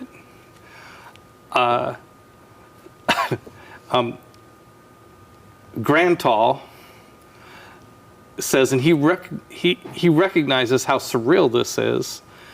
He has some piece of good news. Who's Grantal? He's the head of the other Oh, okay. Sorry. Of Geldhall? of the guild hall. Okay. So one thing Damon knows, but you two don't know because it's just too much information to dump on you. In fact, you might not even know it unless you kept up at all with what Dwarven society is like. The entire Dwarven race has been infertile for 40 years. Oh. Same as the length of time the emperor's in ruling Chaldea. Dwarves don't talk about it, but you can't keep that big of a secret forever. There's People, no dwarf babies? not for 40 years. Which, admittedly, is not that long, really, for dwarves. So it's kind of like, it probably took 20 years for anybody to notice, right? Yeah. And they're probably not super sexually active anyway. I thought dwarves just sprung up out of the ground. No. Like weeds. No. Yeah, I like Gimli's take on that. Yeah. Like, how ridiculous is that? Exactly, yeah. So Grantal has this letter, and there's not been a fertilization incident in 40 years. Malphus, that's the head of the clan, of the Cloudforge clan. Malphus has a daughter named Soraka. And Soraka has been, it's been sort of in Dwarven circles, the romance of the decade, is that Soraka, who's Malphus' daughter, and Quell, Geldzon, who's Grantal's son, the two of them have been hanging out. Scandalous. Dwarf style. And the families are really rooting for a marriage here. But they're just And, Netflixing and chilling. And they recently went on a trip together. And he has a letter from his son, postmarked from Dorsang. And the letter says that Soraka is pregnant. Bearded babies. All We're right. very happy to announce it. Yeah. Soraka's with child. We'd like to move forward on the marriage before she starts showing. Everything is on fire, and they're like, "Congratulations, Mazel Tov! Everything's on fire." And like this, Children of Men style. Yeah. it is. Slow shot of like the baby. All right. So I'm gonna leave you. Yeah. Okay. So you, coming back after your thing with Zune, doing whatever you do that night, Yep. hanging out, and you live. I'm in the city, so Yeah, wherever over gets there. me like very quickly into my offices. So. Yeah, you're gonna be awakened in the middle of the night from the rampaging Drazzledars and all the chaos. Yeah. And you'll get a messenger in the morning saying that the council meeting for today is rescheduled for 2 days hence, and also that it appears the emperor has been assassinated. But the language is kind of vague. I mean, how do you tell with a god? I mean, do gods really die? I You're mean, just like sitting there, just like he's dead, or like as a joke. Like, what do you mean? He's messengers, like he's just giving you the message, and it's from Tumor. immediately trying to go find this. Like there's a sequence of like me running around quite a bit, trying to like get more information immediately, probably, but nobody has any information. So Yeah, and word starts spreading through the city, and chaos erupts. good. We love that. Yeah.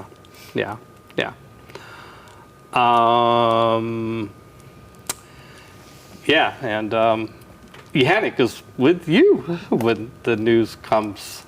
Yannick's all passed out, and courier finds him at your place. Well, we know he didn't do it. He's not going to do anything useful ever again. No, he didn't do it. Censorship for the emperor. And a carriage shows up, and actually from his father's estate, probably, and takes him home. Right. And the other men will wake up when they do. Okay, I think we can go to our confessionals. I call them, they're not really professionals, but I call them that. So, do you remember what the three issues, the three options are?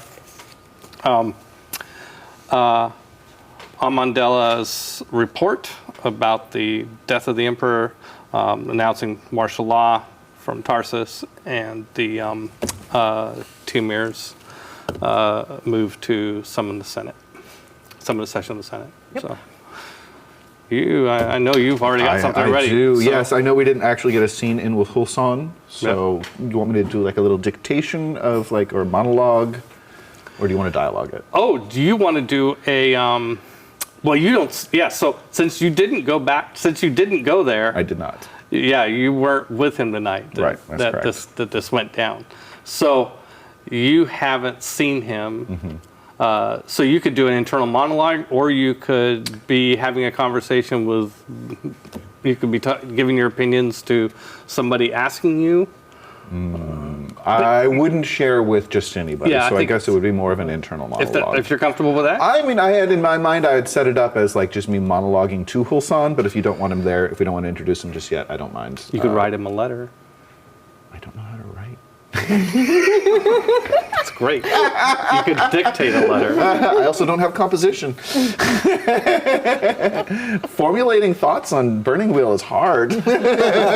Making yourself known, passing information is difficult. So, I guess my first question is, can Hulsan read?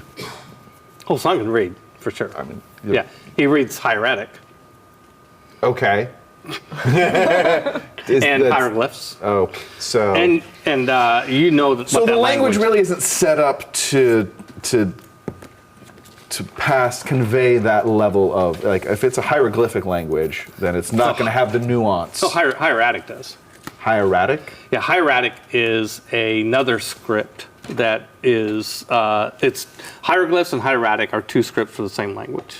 Okay. Which is the Ma'at tongue. Okay. And hieratic is like the day-to-day use where you can write letters and write novels and all sorts of stuff like that. Hieroglyphics is used more for ceremonial, like this is what you put on top of up on a wall of a temple, that sort of thing like that. And it's much more pictographic. Okay. And this is historical. This is actually, the ancient Egyptians were fully capable. The Book of the Dead is written in I hieratic. mean, the biggest factor is writing material, so I don't know what kind of writing material. Papyrus is pretty, that's a common, yeah, papyrus is, this is more like Renaissance era technology. It's a high fantasy. Egyptians are upgraded a little bit. Okay. So You have a lot of Egyptian, a lot of the same culture, a lot of the same values and stuff like that. But the technology of Chaldea as a whole is just pre-muskets. Okay. Yeah. Okay. Yeah. Well, even then, I don't see her just sending a letter off because letters can get intercepted and like information is important. So I would rather it be a monologue directly to him. And if he doesn't need to participate, but I do want to address him directly because that's my belief. Okay, well let's let it happen. Okay. Yeah. Okay. I mean, it happens somehow. Okay, great. Let's do that. We'll switch places. Have a seat. So And take a deep breath. And whenever you're ready, you're working to that camera Yes. there. Okay. So this would be in the early morning hours in his bedroom after having received word of the death of his dearest friend and our God Emperor, that you'll start to see Nefertari looking almost past anything, like she's a 1,000-yard stare as she starts to do the math, the internal math of recognizing like a bunch of bad things are about to happen. So she turns to Hulsan and says, my love, I am so sorry. I am so sorry for your loss. But we must act, and we must act soon. This loss could be a great detriment to the empire, or it could reestablish and reaffirm Set's hold on Chaldea. You need to do your part, my love. You need to step up, and you need to force the counselors to establish you as regent until such as time as we can find a new emperor. With you in place, I have faith that Set's word will reach every corner of this kingdom. But only because you, Hulsan, you were chosen by Set to do this. He knew that eventually Cordava would fall and that you would ascend and bring Set's grace to this world. Good, good, good. Bravo, bravo, bravo. Who wants A to couple of weeks to go? practice. You want to do your council of consuls? So Yeah. this is 2 days later? Unless I should go last because it's 2 days later. But this is all something, well, yeah, no, I don't think it matters the order. So, all right. But I'm addressing the council in this Now, one. so you're addressing the council.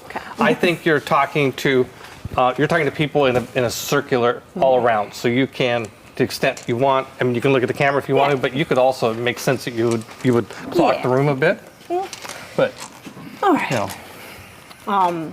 In this room filled with the people who make things happen, and a couple of people who I don't think makes things happen, but it's okay.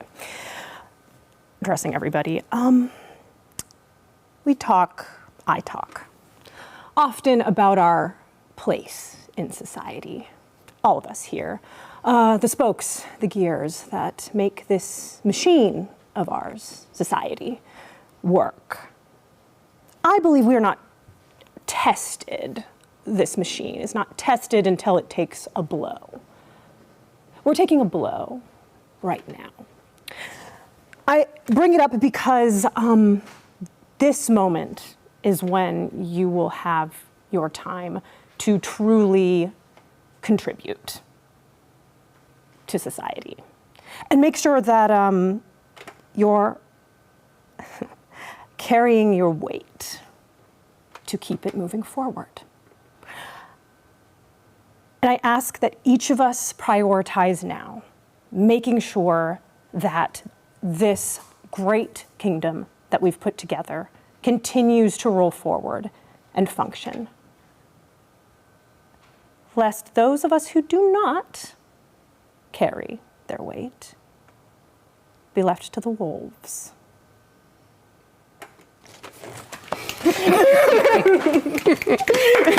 Nice. Pay your taxes! Pay your taxes! Peas and carrots, peas and carrots, peas and carrots. So you might be having you might state something, your opinions on a topic, to either Garl or Grantal, or both. Sure. Yeah. You want to do that? Yeah, You absolutely. feel comfortable Yeah. with it? Okay, you ready? Let's do it. All right.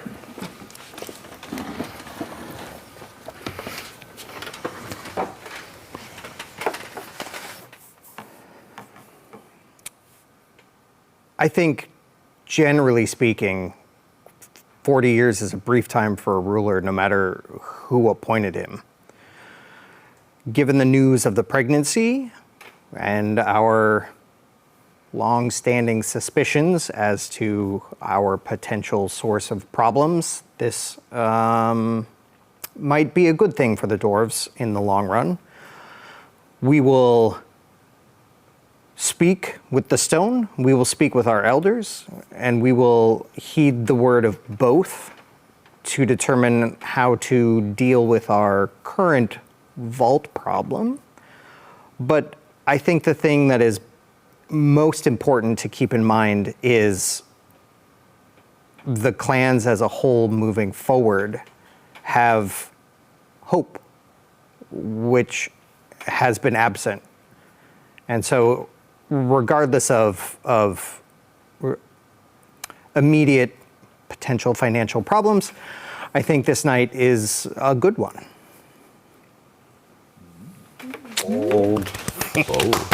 Nicely done. Nicely done. Okay, last thing is Ardo Awards, and then we're going to wrap up our stream. Okay, so what we do is go around and so get your beliefs handy and go through. So who's ready? Where are they at? Your beliefs, your character, Oh, mine. on your character sheet. Oh, sorry. So, I thought we were just Paco handing out stuff. will go first, and it'll be kind of demonstrate how this works. So, Okay. your My first belief. first belief is Cordava's death has left a power vacuum. It is only right that his best friend Hulsan should act as an interim regent until counselors can decide upon a new emperor.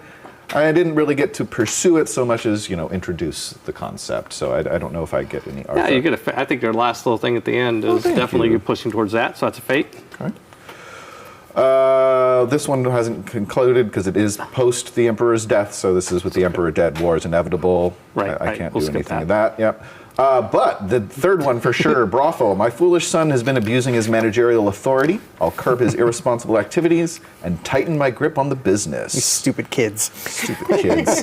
I wouldn't say I'm successful. I didn't complete the goal, but I certainly worked towards it. Absolutely, that's a fate. Did you have an instinct or trait that created an obstacle for you, or? Not an obstacle, but I have I'm hoping that come next session, the keeping tabs on the client, I will have had that roosh that left the party early. Yeah. Like that's super sus, and that would All have right. been tabbed. So no. Okay, fair. Okay, so we're going to do that section for the two of you, and then we'll do our moments of gratitude, Okay. and we'll be done. Okay, so. I'll go next. Yep, great. First belief? So my first belief is my oath to always consider the voice of stone, Yeah, okay. which I think I yeah, you got to I pay for did? that. You got to Yeah. pay for that. and Definitely. my next belief was a guild contract with Serrari would be a lucrative commission, and I tried for that one. Yep, you worked on it, didn't get it. Yeah. So that's a fate. And then those are all that apply. Yep, okay, great. Did you use an instinct or trait to create an obstacle? No, or, I yeah. don't think so. Yep, those are hard. Yeah. Those Yeah, are hard. it's a hard one. Don't be disappointed. Those are actually the hardest ones, in my opinion. But really cool when it happens. All right, Ray? I think only one of my beliefs are fully formed, and it was the only one Yeah. that I think applied, which is that I wanted to pursue a relationship with Zune, affiliation with Zune, because I believe that safety is bought and paid for. Yeah. But it's also a construct, so I need power. Yeah. So I'll give you a fate for that. To get a persona, we need to have something. You need to articulate like a goal that we can tell when you've hit it. So like, I think getting him to do this raid would be a great. That's how I would update your belief for the next session. Yeah. Is although maybe. I mean, everything's thrown into turmoil now, so... Yeah, I'm just like, I might have other priorities where I'm like, screw yeah, that, I don't care about that. he Come might- here, what's that? He might too. He might also have other priorities. You might have a second thoughts about, or you might look for a new way to like. Let's collaborate on something else. Yeah, something like that. Okay, so moments of gratitude. You've done this before. Yeah. The humor, right skill, right time, which is like some really weird skill, and for some reason it turns out to be crucial. Embodiment, which is really good role playing. Mold breaker, going against your beliefs. Workhorse is just for like doing a lot of work throughout the session. That's I think going to be a little harder to get in the way of this format. But, Workhorse and MVP tend to be supposed to end of scenario awards, not necessarily like every session. Yeah, I've been at tables where they do award it every session, but Yeah. you might do that Yeah. because you're. Well, I'm just everybody gets to award Yeah. one persona point, and you can use any of these things for MVP for like just a really glorious moment. Yeah. So All right. Well, I definitely want to hand out an embodiment award to Ray for basically coming in with nothing but corporate speak, hidden within the veil of Chaldea and Burning Wheel. It was just nothing but synergy and PowerPoint all the way down, and I thought that was very choice and subtle, and I really, really liked it. Subtle's the wrong word. It was not subtle. It was aggressive. It was very aggressive. Yeah, but it was very like I did not expect it, and then it hit very hard, and that was great. Very good. Very, very good. all right. I mean, like, can I give out an embodiment too, right? Can I? Yeah. Because I thought absolutely. I just loved your character, and I just thought like you Which part? embodied the entire thing. Oh, just the character. Okay. Yeah, like just like every moment, like it was very much like, oh, okay, I know this person. I know her, and I like her, and she's my favorite, and I hope good things for her because It's going to be a hard road, but I'm rooting. And and I just, you just Thanks. came to the table with a lot ready to go and a lot of energy. I was just like, yes, I'm so excited. Excellent Yes. role playing. Yeah, for sure. I agree with both of you. Paco. Your turn. So, I don't know about.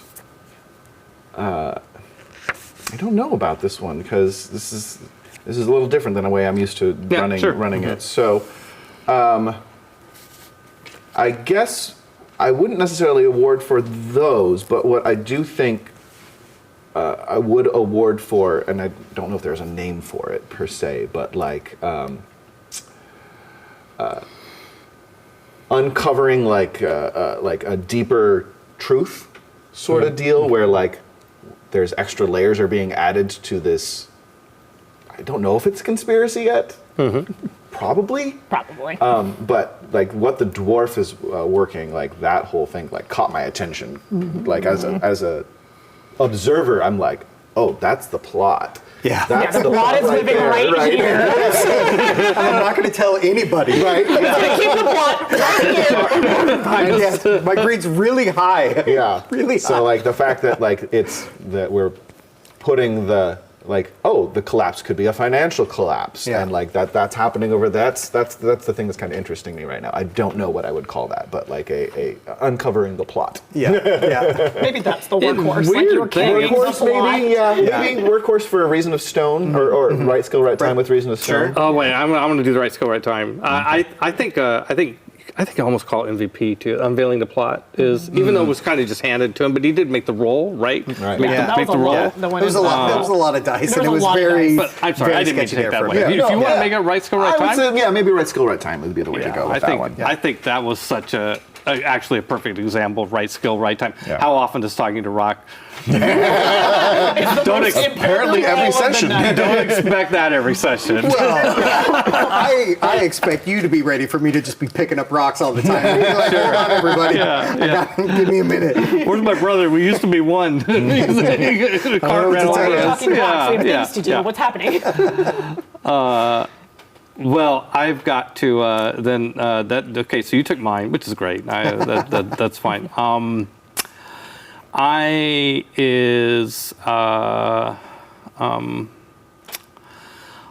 I'm going to give it to you for. I'm going to call it embodiment also, but a different type of embodiment. We use like role playing. This is like a embodiment in the sense of setting up. You did the thing that is so great to do in Burning Wheel, which is to set one of your instincts against one of your beliefs, right? And set yourself up, and that's. Really, that's like a little mini masterclass in Burning Wheel it's a very, very well job. So it's kind of like rules excellence, but It was excellence. really nice having you Yeah. at the table. I'd be like, Yeah. okay, that's how you're supposed Yeah. It's a rules excellence award, but I feel obligated. It's like to a put- pre-mold breaker kind of thing. It is, Like I'm yeah, setting myself up it's for a pre- mold yeah. breaker. So I'm going to call it embodiment. It's you. it's a good role playing thing, but for different reasons than what you did. I was just like, that's so neat. Yeah, and so okay, there we go. So 2 persona for you, one for you, one for you, and then you already noted your fate. So that concludes our Arta thing, and it brings us to the conclusion of our session this evening. So we will be back later. 2 weeks from today is the 18th. Later. Yeah. 2 weeks from today is the 18th. So we will be back. I will be back. Maybe one of them will be here. Who knows? Out of the 9 players, we're going to mix and match and shuffle things up so all the players get a chance to play with different players and get to know all the players and so on. And please remember to subscribe or follow Gen Con TV. We have a lot of other shows here on this channel. We have Table Takes, we have Sarah's Table, we have Path of the Brush, Peter versus Machine on Monday mornings at 9 a.m. Pacific time, where I play strategy games against the AI. And follow us at World of Chaldea and at Gen Con on social media handles. Sarah, I'm doing so good. I'm killing it. And I hope you had fun. This was fun. I had such a great time. You guys Yeah, have it was fun? great. Yeah, this was fun. It's really good. This is fun. I am living my best life and happy to have you guys join us. And I hope you come back again. And next week should be. Is Mike Boozer going to be here next week, running Nearly Departed? I think so. I think we so. got. No, I think we don't. We don't know what we're doing next week. It's not going to be me DMing Bernie Wildell. So good night. Any shameless plugs before we go? Oh yeah. guys got shameless Are we plugs? still in? Yes. Joe? I'm sorry. Yes, please. Thank you. Shameless plugs. I don't have any plugs. I also don't have plugs. I don't exist on the internet outside of this. You're so kind. Hey! I also have nothing to plug, but if you are interested, you can find Paco Dancer on Discord. That's all. Great, yeah. I'm also on, well, mainly Facebook and Discord a little bit. So, all right. Good night. Thank you.